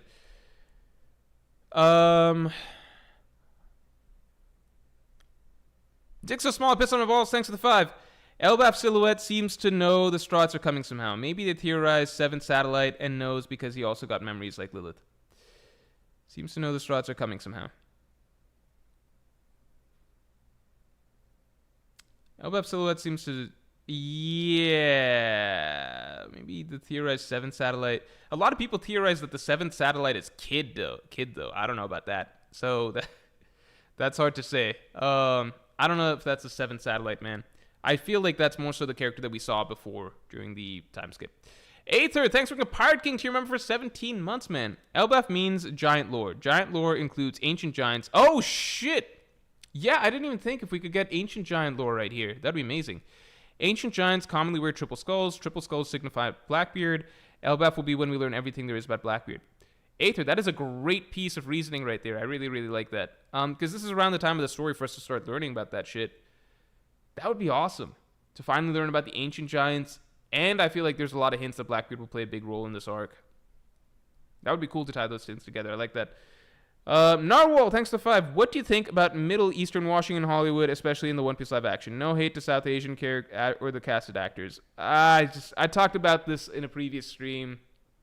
I don't know. Middle Eastern washing, I don't know. I don't know, man. I don't have any... No comment. Yeah, I guess no comment. I think... Not no comment, but I've talked about this at length in a previous stream. I don't really want to get into it again. I think it would have been good. I'll say right away, though. I think it would have been good if in an Egyptian-inspired country, they had cast Egyptian characters. I will say as a side note, it would be nice because people are so obsessed with like... I feel like with every other race, there is some degree of obsession. Like, oh, wait, did like... are Asian people getting enough representation? Are black people East Asian people getting enough representation? Are black people getting enough representation? Hispanic, Middle Eastern representation stuff. I feel like nobody ever gives a shit if there's Indian representation, so I think it would be nice if the One Piece live action wants to be really, like... I think it's nice that the One Piece live action cast Indian people. I think it would be probably good if they found some different characters to cast them for instead, so that then Egyptian people can also get their representation. I think that would have been the happy medium. I just think it's interesting that nobody ever seems to... Like, I think I literally never hear any discussion ever of, like, wait, does this show have enough Indian people? That's never a point of discussion in anything ever. I don't, like, in any Western thing ever. Which, again, I will always say is fucking insane because, like, 1 out of every 5 people on the planet is Indian. So I think whatever priorities that people have, it seems to be very skewed for whatever reason to just whatever looks good PR-wise. And Indian is at the bottom of the list, so I'm like, I think it's good that they cast Indian people here. I think that this was maybe not the right role to cast them for. I think it's funny that nobody outside of this stuff ever seems to give a shit whether Indian people are cast in things in general. I don't know. Like, that's it. 2 things can be true at the same time. Egyptian cast members for these roles would have been good, though. That's it. Jen Huang says India market is huge, too. I agree, so I don't know. Guma Boomba says Middle Eastern diversity is also ignored as well. Yeah, maybe I'm biased, but I do think I see Middle Eastern Middle Easterns cast more frequently than Indians in Western productions, although both are much lower than they should be, I would say. I do think that there's also a slant towards casting Middle Easterns in the role of villains, so that's not good, but I still think it's slightly more prompt. I don't know the math on it, I don't know the statistics, but I would be willing to bet that if you did a ratio of percentage of race on the planet to percentage of representation in Western storytelling, right? I feel like Indians would have the most skewed representation relative to what they are, basically. And that's just kind of wild that nobody seems to give a shit about that. But people seem to pretend to give a shit about diversity in many other ways. Anyway, moving on. Akash Panda, thanks for the 5. The shot of the drum castle in black and white is my favorite panel in the series. The falling snow fills the 3D space. It feels so open and beautiful. That is a beautiful shot. That's one of my favorite shots, too. That was like...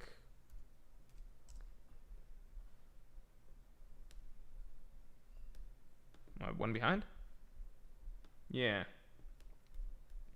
Yeah, this is a beautiful shot. This is an absolutely beautiful shot for sure. Akash Panda says, if we're still in a kid slander mood, watch One Piece Gulag. Last time I got copyright struck for this.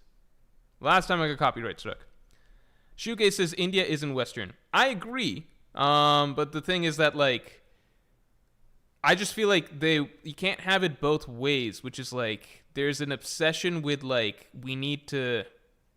it's not like you can't have it both ways, but it's just like, sometimes sometimes it feels like corporations or whoever the production companies or whatever are very much like, wait, we have to have like a certain number of like they've got all these things to check off, right? And it's not like those are based on population percentages either, you know what I mean?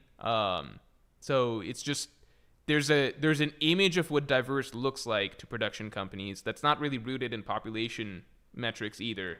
It's just whatever, I don't know. I think whatever PR-wise looks best for them, right? So that's my thought. I don't know. Cheese Mango, thanks for the 5. I think Chopper should just be a human child with reindeer features. He did eat the human fruit. They can do CGI for the transformations. Yeah, maybe. Wait, can we ask Randy, at the very least, if Randy's still here, how is Chopper, what do you call? How are you guys doing Chopper? How you guys doing, Chopper? I kind of want to ask that right now. Trundle, thanks for the 5. Morj, can you put on the cool Jimmy Neutron versus All Long Park video? Yes, I can. Yeah, I can. I don't even mind if I get copyright struck over this, although I don't think it'll happen. All right, I can look up One Piece Gulag after this. All right, everybody. Be patient. It won't be long. You guys can hear this, right? You guys can hear this, okay? Please tell me you guys can hear this. This is important to me. You guys can hear this. Be patient. It won't be long. Oh, I don't have my audio on. All right. Everyone shut up. We got to listen to this. All right. Watch this. Patient. It won't be long now. You see, we're waiting for the arrival of certain men. What certain men? There! He shoots! He scores! Neutron is definitely on!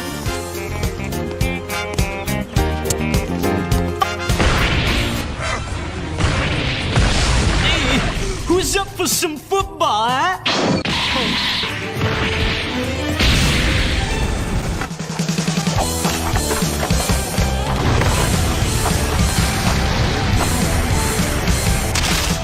Well, how about next time you get a board that can handle the Neutron style? Later, Nick.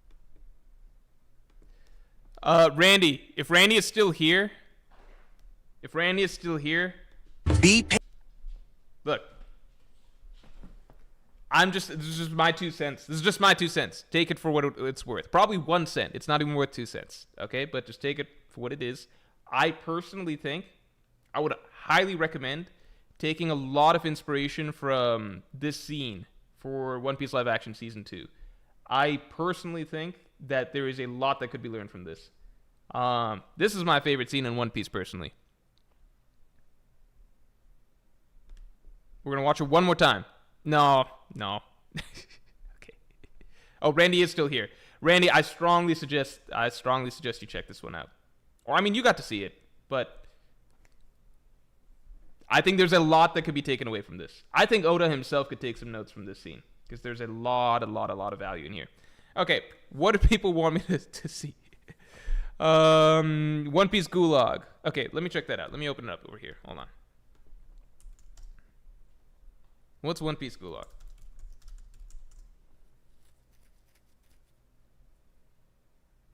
I'll also say this. In the One Piece live action, I had a lot of... words. I had a lot of concerns before season 1 of the One Piece live action, and then that turned out to be, to me, really, really good. Like, blew away my expectations. I am still going to question season 2 because I'm just surprised by the Arlong Park choice, and I still just don't get adapting 60 chapters per season. That just seems like very, very slow to me. And then why cast Bartolomeo for Dressrosa if we're never going to fucking get to Dressrosa because it's fucking 700 chapters away. I don't really understand that. I feel like I get that maybe season 1 felt a bit... Yeah, I'll say this always. Like, to me, again, I get that season 1, maybe it could have used some more time, but it had more time.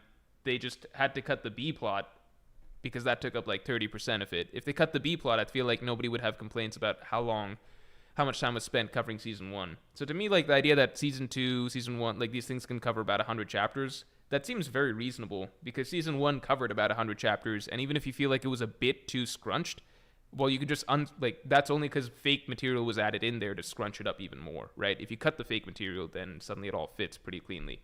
So that's my thoughts. But, obviously, I don't know what they're cooking up for season 2 in live action. These are just my concerns as I'll voice them. Let's hope that, bullshit. Let's hope that One Piece live action season 2 is, as Randy says, better than season 1. But I still maintain these concerns. And I still maintain that you should check out the Jimmy Neutron video as inspiration. Alright, let's check this out. Alright. Okay. This is 10 minutes long, which is very long. I'm going to watch a bit of it. If it's entertaining to us, I'll keep watching more. Akash Panis is 600 chapters away. 700 because they need to finish the arc. You know what I mean? It's 700 chapters because they need to actually, like... you can't just get there and be like, alright, we got Bartholomew in. We're good now, you know? They gotta tell the whole story, you know? And that's gonna take 2 fucking years because it's 60 chapters per, you know, I don't know. Alright, let's see. Bro, what the fuck? What the fuck, bro? I was supposed to get back, man. Now I'm 0-2 against this man. Eustace, how long you been here, bro? He must think I'm Straw Hat. Bro, I could have sworn our alliance is over. Yeah? So why the fuck is you talking to me like we cool, bro? We ain't friends. Damn, bitch, you gotta come over here with all that attitude, bro. I'm already knowing you got packed on some shit. Nah. Don't be worried about how I got packed, because you right here with me. We both packed. So what the fuck is you really saying? Hey. Check the stats, okay? I'm not really packed for real, okay? I'm not like you. We not in the same situation. I'm only here for the purpose of this video, okay? I escaped with my life. You know how this story go. You can't claim dead if there's no body. Nobody seen my body. We in the same boat. My death ain't confirmed. According to the stat sheet, we not on the same boat. If anything, I'm on the boat because I'm not drowning on the bottom of the fucking ocean as we speak. Whoa, what the fuck is that? What's on that laptop? Bitch, I'm reading the manga. I'm about to see how you went out right now. Hey, you ain't got to be doing all that. Mind your business. All right. I put this in the category of somewhat funny. For the script, I think it's somewhat funny. I don't think I find the acting that funny. That's my thought. I can watch a bit more. I'll watch a bit more. Because people seem to... What the fuck? Hey! Thank you. You must have forgot I'm a magnet man. That shit don't even matter. I already know how you went out. Stupid bitch. Man, you capping. You don't know shit for real. Oh, really? Because I don't know. Your departure ain't seem too divine to me. Oh, nah. See, now I got to look through your shit. I got to see how you went out. All I'm saying is that couldn't be me. One tap is crazy. You and your right hand mans? Man, you ain't got to be bringing up Killer, bro. Keep Killer out of this. He been through enough. Shit, I understand his pain for real because he really told you not to go and your dumbass ain't listen. And you looking through, I could just tell you I got jumped. You laughing at me? Yo ass got packed by an emperor too. Did you not hear me just say I got jumped? What the fuck are you saying? And I escaped. How you get jumped? You with your... Eh. Eh. Is there a funnier one? Is there one that's funnier?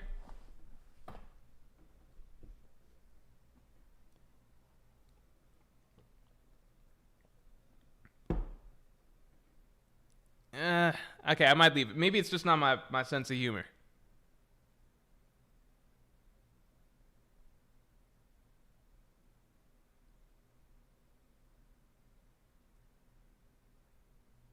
All right, you guys confer and discuss which one is the best, and then report back, which I gotta watch. Also, let's get the stream likes up to 150 real quick. All right, so episode pacing, it is what it is. We can't really do what do you call? It is what it is. If I were to guess, right, is Randy still in chat? Because I'm gonna give my guess real quick as to how it's paced out. All right, I'm gonna give my guess. My guess, which I talked about in a previous episode. My guess as to how it's paced out is episode 1 cover Loketown. Episode 2, I think you can, like, Loketown you can do, yeah, Loketown 1 episode I think makes sense. Whiskey, okay, Reverse Mountain plus start Whiskey Peak, 3 finish Whiskey Peak plus leave get to Little Garden. 4 finish Little Garden. No, wait, this is going way too fast. Way too fast. I had an I guessed the shit. How did I guess it last time? Start Whiskey Peak. Okay. Because I had a better guess last time. Little Garden Part 1. Little Garden Part 2, then Drum Kingdom Part 1, Drum Kingdom Part 2, 8, maybe a setup episode for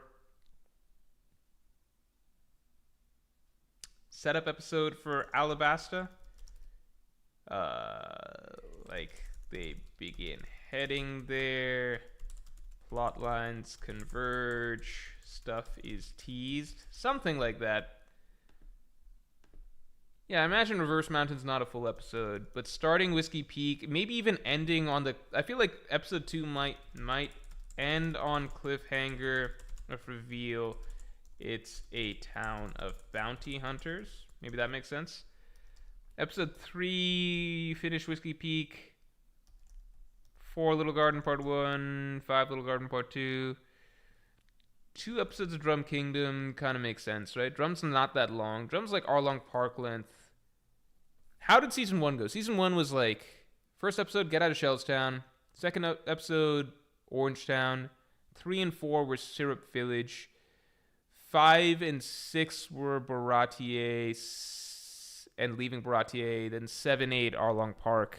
And finish out storylines. That seems about right. So this is my guess. I'm trying to coax things out of Randy. Randy, is this correct? I think Loketown is a phenomenal way to start. Loketown gets things started with an absolute bang. Loketown is phenomenal. Sets up Smoker, who's always exciting. Dragon, who's even more exciting. Atmosphere, the Roger connections, all of that really exciting.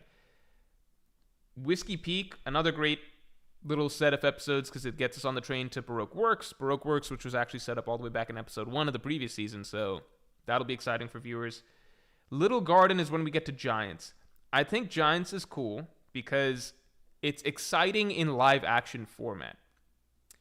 Giants actually works way better in live action format even than in anime, because like when you're watching an animated fantasy series, like you already expect big shit. Like something like a giant isn't that crazy of a concept, but Giants in live action format is exciting. So maybe Little Garden is much more exciting just inherently in a live action format, because I feel like in the story itself, Little Garden is a bit of a low point for a lot of people. Not like it's a bad arc, but just I very rarely hear it among people's favorite arcs.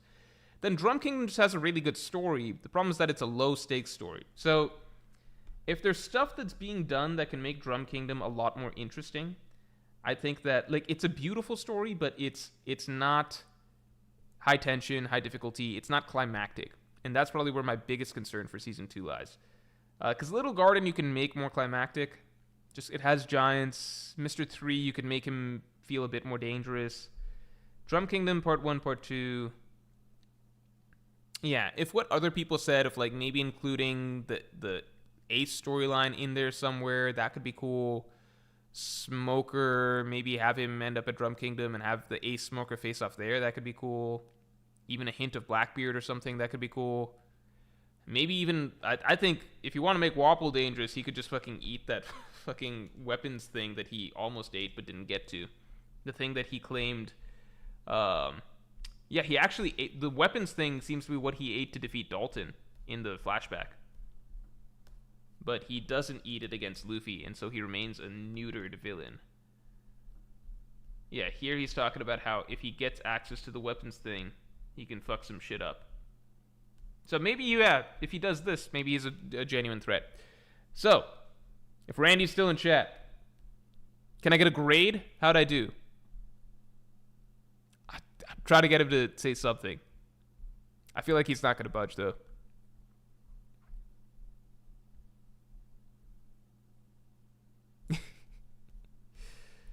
All right. JWP, thanks for gifting 5 memberships, man. Always appreciate it. Thank you.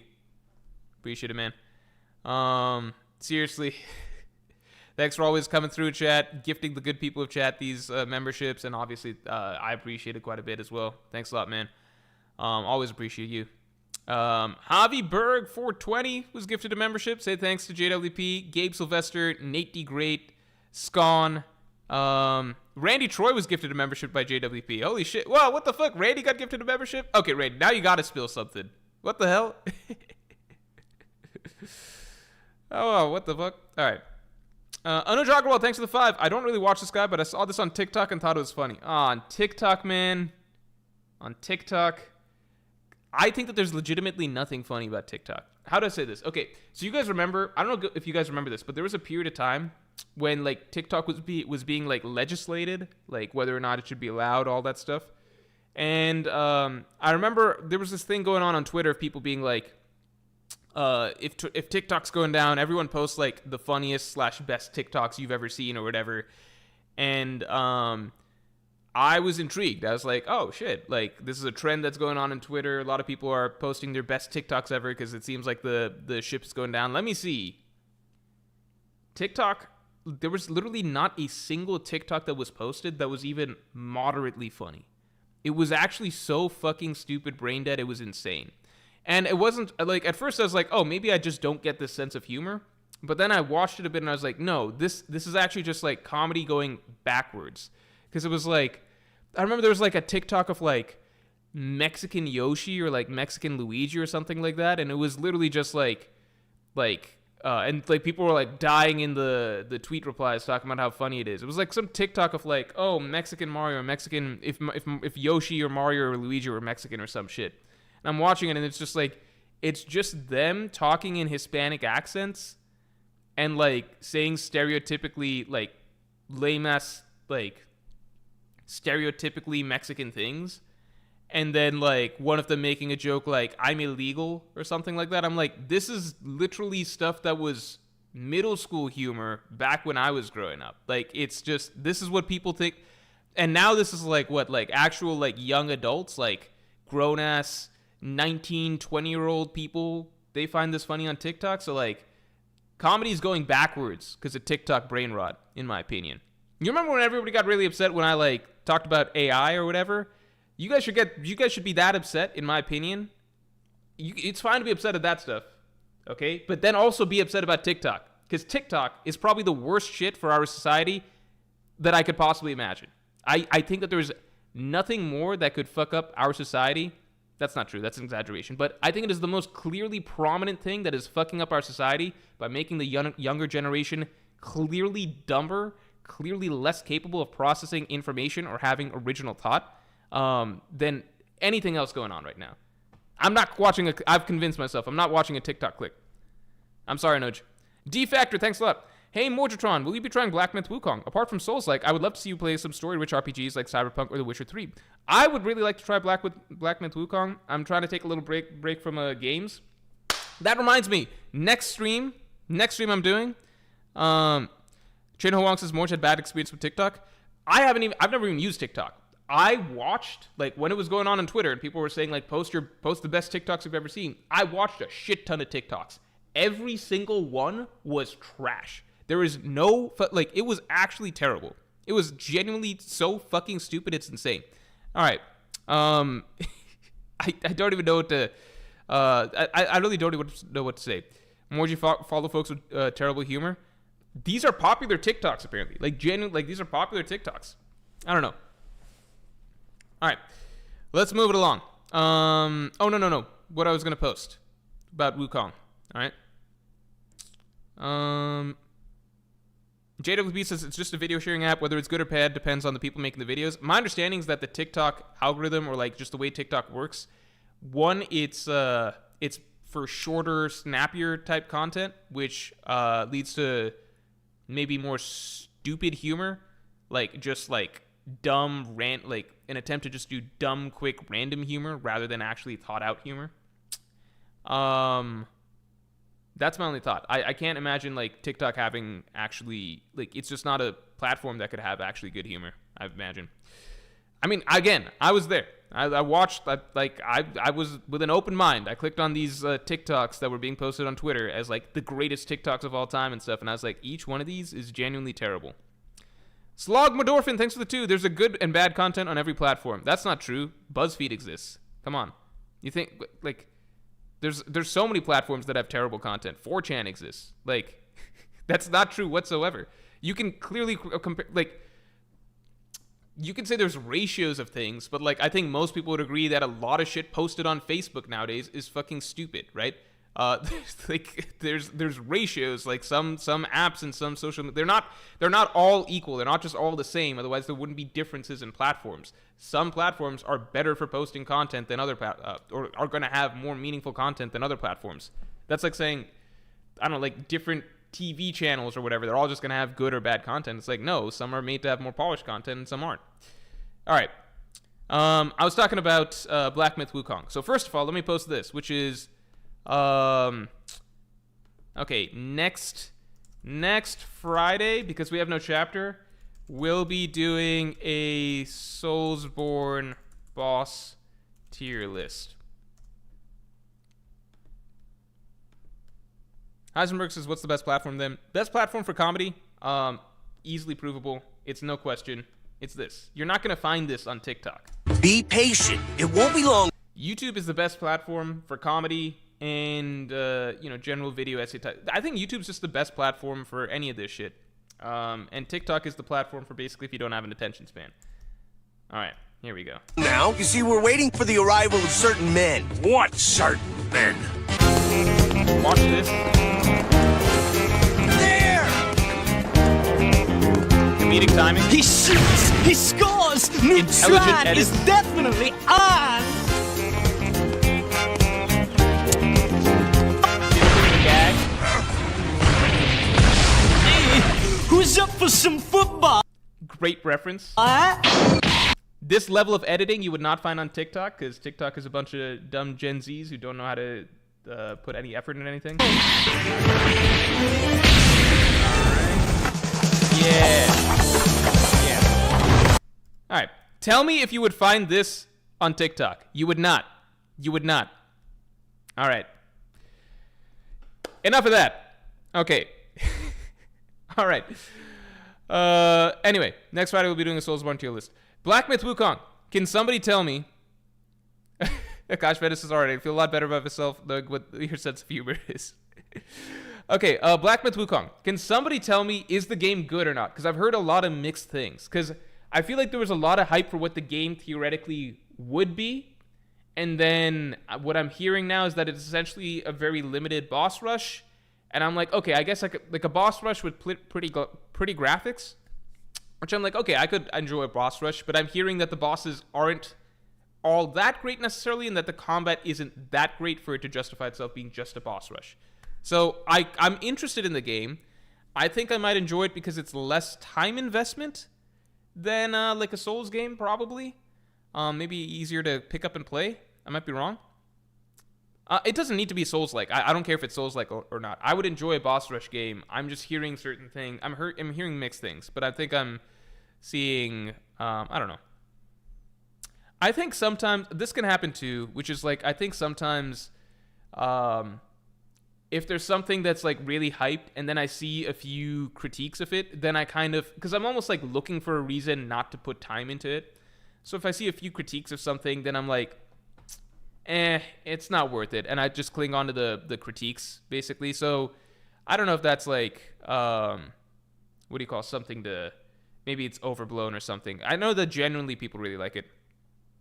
JWP, thanks for the 5. Speaking of comedy, y'all gotta peep Naruto Unhinged on YouTube. Its peak. For you, JWP, anything. Let me look it up over here.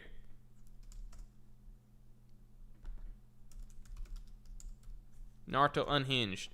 Wait, is this long? Oh man, I can't do full ass long ass episodes. That's too much. That's too much. Although I'm kind of curious. What's a good one to click? I'll just click something briefly. I do not own Naruto or any other series related to it. This video is a parody for entertainment purposes and for the enjoyment. JWP says just play Elden Ring already, lol. Elden Ring is a big time commitment. I am gonna play Elden Ring soon. I'm just not gonna start it just yet. I need a breather. Here's the things I want to do. I want to finish Tears of the Kingdom. Which won't take me too long, just one day. Just get that done. I thought I could maybe play Black Myth Wukong because it's like an easy probably pick up and play. Like you just fighting bosses, right? Like just go from one boss to the next. There's not too much to it. And people are really talking about it a lot right now. But Elden Ring, it's just such a gigantic journey. Like playing Elden Ring is basically like signing up to play 3 Souls games back to back to back, right? So I really want to play it. I could just play it now. I don't know. Wait. Can someone tell me? New X7, thanks for the 5. F TikTok Morj, I hate it too. Watch these instead. Okay, let me open this up.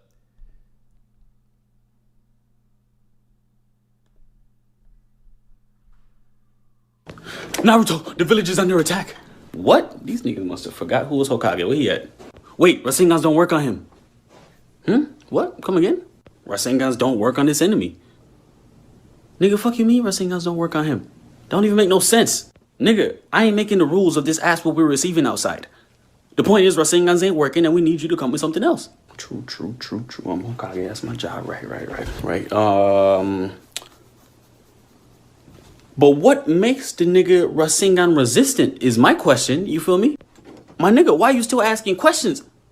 Niggas is dying. What are you doing? Right, and I get that. But if you explain to me what's up with this nigga, I could find a Rasengan for him, bro. Help me, help you, help us. Come on. I don't know what it is, Naruto, okay? Rasengans just don't work. None of them. All them niggas out there using them, it's not working. I'm not using my shit, though. Ain't you like the fastest ninja in the world or something, bro? Only on the weekends. Sasuke got me beat a lot of the time. But, hey, what's Sasuke? Dial that nigga, bro. Shit, he on payroll. Fuck that nigga at. I tried calling him on the way here. But you know that nigga never pick up. I was in the fucking mountains and shit. True, my nigga do be on these missions. Hey, whoa. What you mean you call him on the way here? Damn, I slipped up. Wow, you don't call Sasuke before you got me. Nah, it wasn't even like that. I was just almost here. So I figured I'd just call that nigga. So it's like I'm asking both y'all at the same time and, you know, killing 2 birds with 1 kunai. And I don't think he's stronger than you, is what I'm trying to say. He just more likely to kill a nigga, you feel me? Nah, nigga, I felt you the first time. When you didn't call your Hokage first. Bruh. Come on, bro. I wouldn't even... Hold up. You don't know my name. Really, bruh? Really, bruh? Yeah, I said what I said, nigga. Of course I don't know your fucking name, nigga. Damn. They got about 50,000 niggas in this village. You think I know everybody's name? I don't even know my son's name. I don't see that nigga. That's crazy about you, bruh. Real talk. Whoa. We are way off topic. All right, I think the joke of this sketch played itself early on. I don't know, man. I don't know. It's funny, but it's not. So sometimes, what the fuck?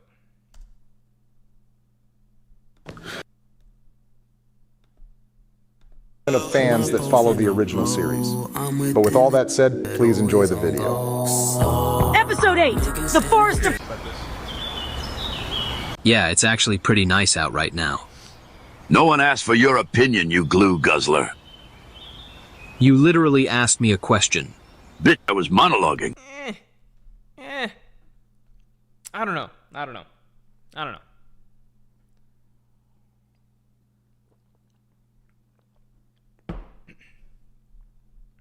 How did we even get on this topic? Okay. Do we even want to... Okay. Do we even want to talk about Chopper? I don't know if we want to talk about Chopper. There's not much to talk about. I think that him being a kid with antlers makes the most sense. I think that would make sense. The tricky thing is that if the show gets long, then eventually he stops being a kid. Well, I guess that's fine. Him being younger... him being younger than the rest of them would still work, right?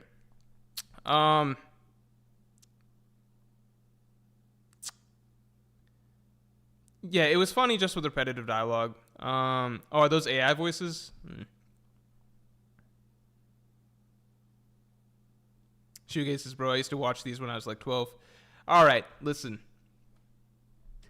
Maybe YouTube doesn't have everything better than TikTok. Maybe TikTok is better. Maybe I gotta give up. Who knows? I do think Chopper just being a kid, that could make sense. I don't... Because it's got to get expensive, right? And then eventually Chopper will be like the dragons in Game of Thrones, where you can't see him like the majority of the time. Casting... There's not much to discuss with the One Piece casting, right? Let me take a look here. Let me take a look. Let me see. Because the casting is just like... I don't know any of them. The only person I heard is like a big deal is that Mr. 3 guy, and he's kind of a big deal, right?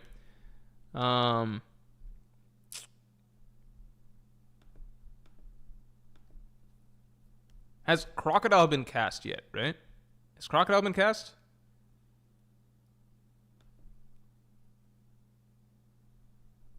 I don't think Crocodile's been cast, right?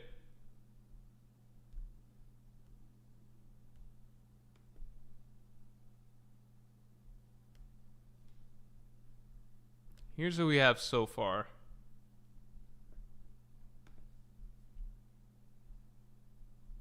So I've heard this guy's a significant actor. She looks the part for Miss Valentine. Looks the part.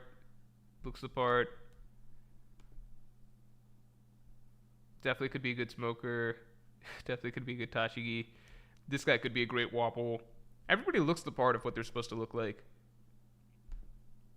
I did think that Kureha could be a little bit older, but I guess that's what makeup and shit is for.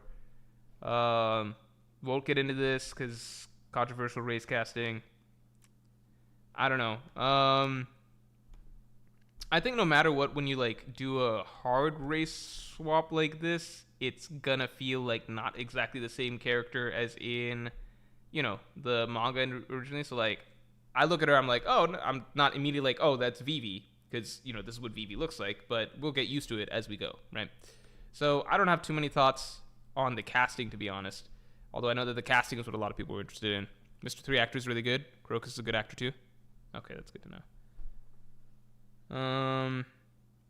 I don't know the Crocus actor. She's 70? This woman is 70? Whoa! Wait, that's actually such a meta reveal, because what's the secret to her youth? What's the secret to her youth? She could have blue hair. I guess she'll probably have blue hair, right?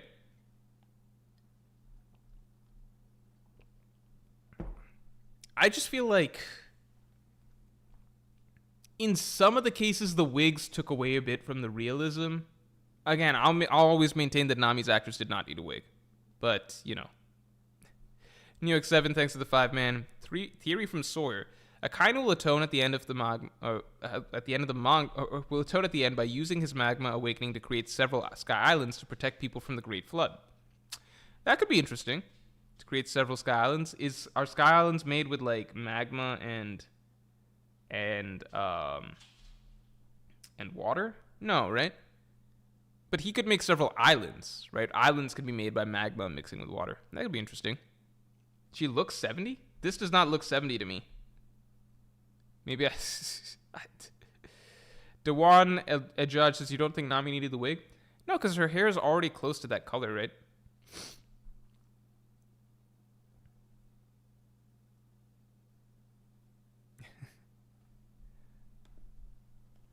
Okay.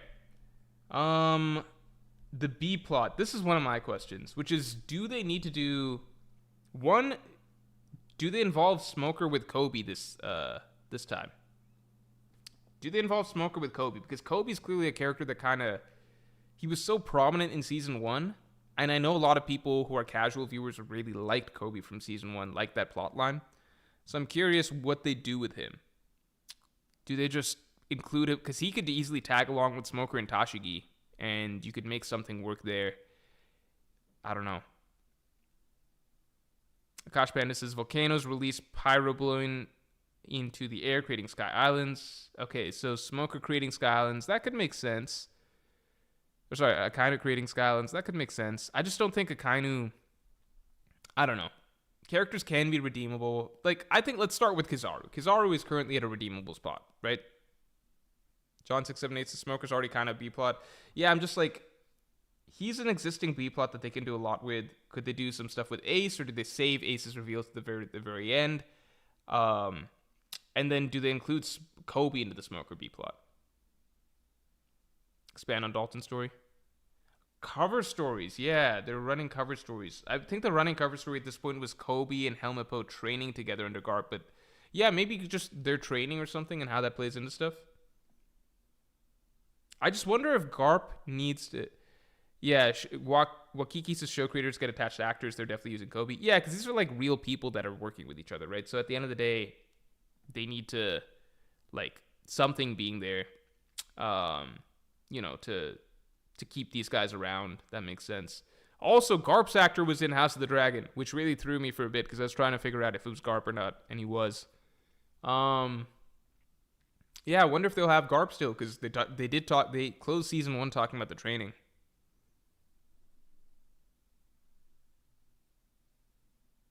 Django's Dance Dance Paradise. I don't know if that makes it necessarily. Chief says, hot take. I think every season should have a Kobe subplot, including things like Sword and eventually the Rocky Port incident when we learn about it. I think with the amount of significance Kobe was given, it almost locks them into Kobe having to be somewhat prominent every season to some degree. You know what I mean? Maybe not prominent, but doing something. Because you've essentially told the viewers that this is a main character that's going to be, like, he's going to be the Marine side of things, right? So if you don't have him all of a sudden, it's kind of weird. It would be kind of like if we had season 1 of Game of Thrones, right? I'm using Game of Thrones as an example because that's the show that most people have watched. And, you know, you got Daenerys as a huge part of it. And it's like, oh, I wonder what's going to happen to Daenerys. And then it turns out that she's not in the next, like, 5 seasons because her actual role in the story is like, way later. That's rough. So they had to keep doing shit with her plot line during that point. Raffi the Goat, great point. Akainu can be humanized but never redeemed. I think that's the direction that it could go. Because ultimately, and I actually talk about him in the upcoming video on Wednesday, but he can be humanized. Like, he already in this latest chapter, he was humanized to some degree, but you can't be redeemed from this shit. Like, the shit that he did at Ohara. You know, you can't be redeemed from, like, this is a whole ship of innocent civilians, you know? It's an entire ship of innocent civilians that he kills. It's essentially like all the people of Ohara die, because at first it was just the scholars. All the people, like the evacuation ship, like all the people of Ohara die because Akainu ordered their death. And this wasn't the plan. Like, Aokiji says, I wasn't going to overdo it as much as that fool, and he's one of the vice admirals of the Buster Call. So clearly, it was the vice admirals making their own decisions, and this wasn't like a consensus vice admiral agreement that they're going to kill the civilians. Like, this is kind of insane. Eyes 96 is, if she's 70, I'm 70. I just don't think that, like, this is not what 70 looks like as far as I can recall. You know what I mean? Niles Show says, what's tomorrow's videos, Morj? Tomorrow's video, there is no video. The video is coming out Wednesday. It's just a bigger video than usual. It is the Egghead Island Arc analysis. It's a really good video, in my opinion. I had a lot of fun going through and creating this video. I genuinely think that Egghead has the most interesting themes to delve into in all of post-time skip. And really, like across all of One Piece, it's like some of the most interesting. So watch out for that. It became a bigger video than usual. Naturally, it's at least 30 minutes long. Let me see if my editor said how long it's gonna be. 1 second.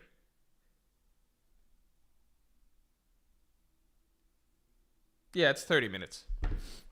It's 30 minutes long, so longer than usual. So it's coming out Wednesday. I hope you guys enjoyed. I think it is a really, really good video. And it's been a minute since you guys have gotten an analysis video from me.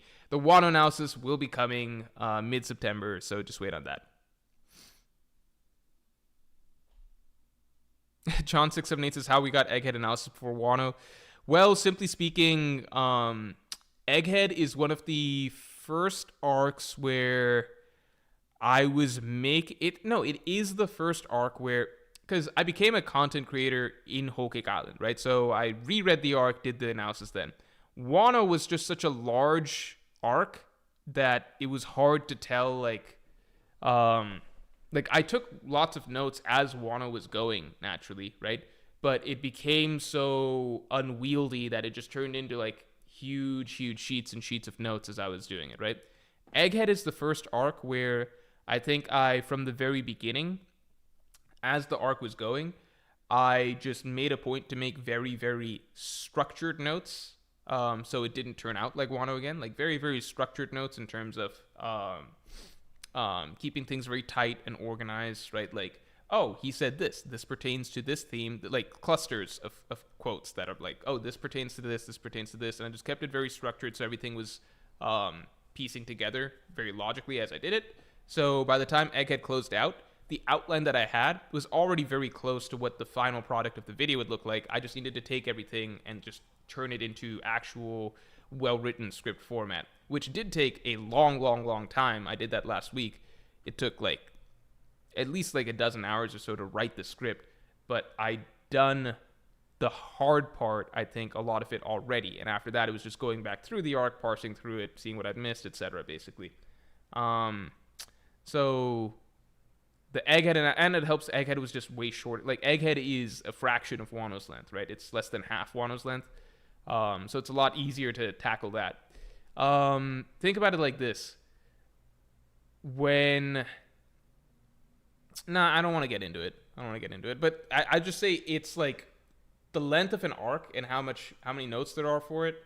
As that increases, the time to actually parse through and organize it all, it doesn't increase at a flat rate. So like, if an arc is like, if I have like 10 pages of notes for an arc, and that takes me, let's just pretend like 4 hours to organize it all, or like 6 hours to organize it all, or something, right? 4 hours to organize, let's say a random number, 5 hours to organize it all into something, versus if I have 20 pages of notes, it doesn't take me twice as much time. It takes me significantly more time because you have to, it becomes much harder to keep track of the more that it goes up. It doesn't just become, it's not like a linear increase, if that makes sense. It's not a flat increase. Raffy Goat says, how long will the Wano video be? Over an hour? Definitely over an hour. Yeah.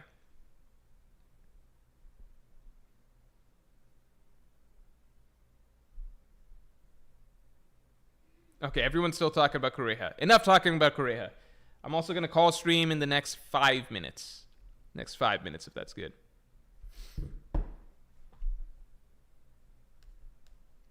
By the way, next Friday stream, which will be a Soulsborne boss tier list, that'll be pre-Elden Ring. After that, my Elden Ring journey will begin in the next, like, several weeks or so. Few weeks or so.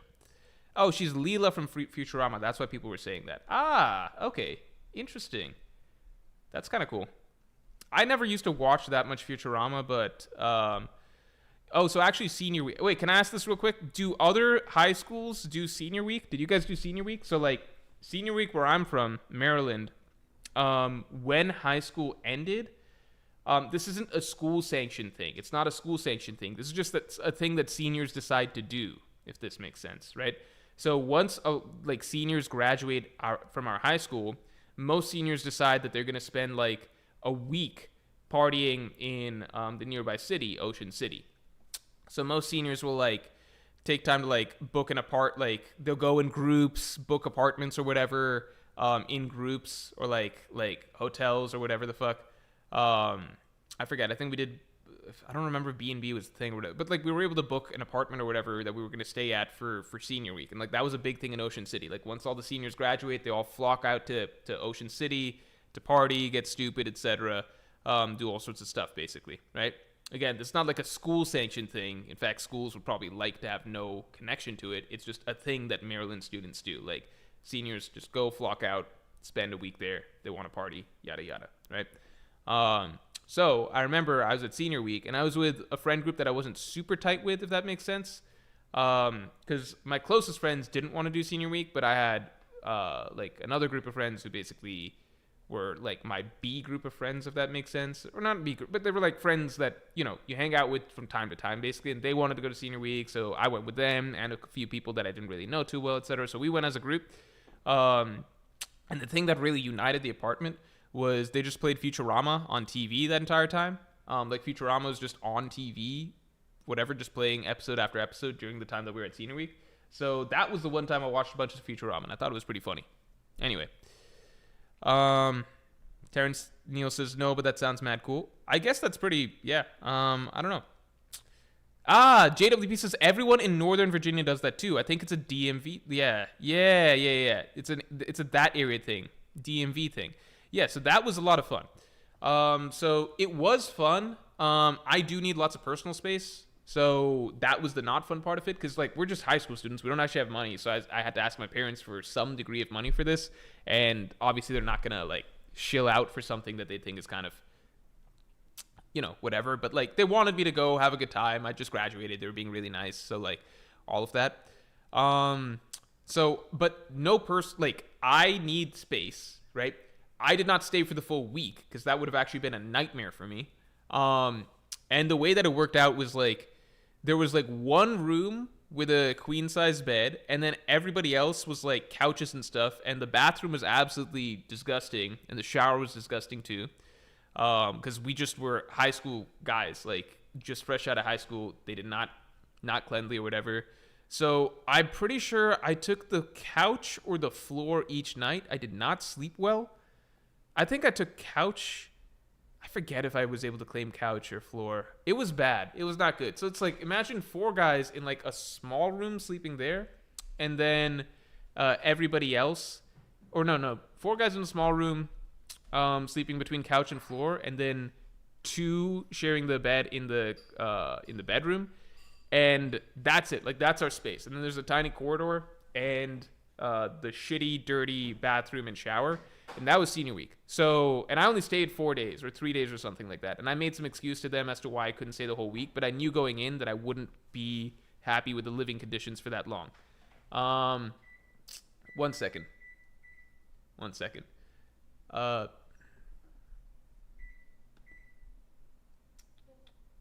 second.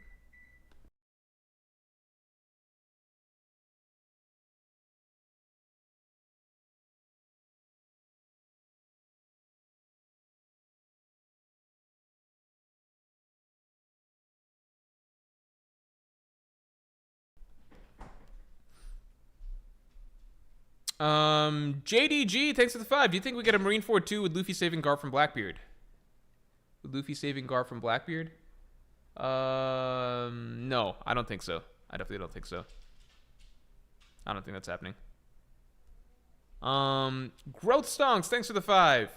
Gear 5 is likely divided into 2 forms. Moonline, which reflects a fraction of the sun, similar to Sulong, and Sunline, which unlocks his flame abilities.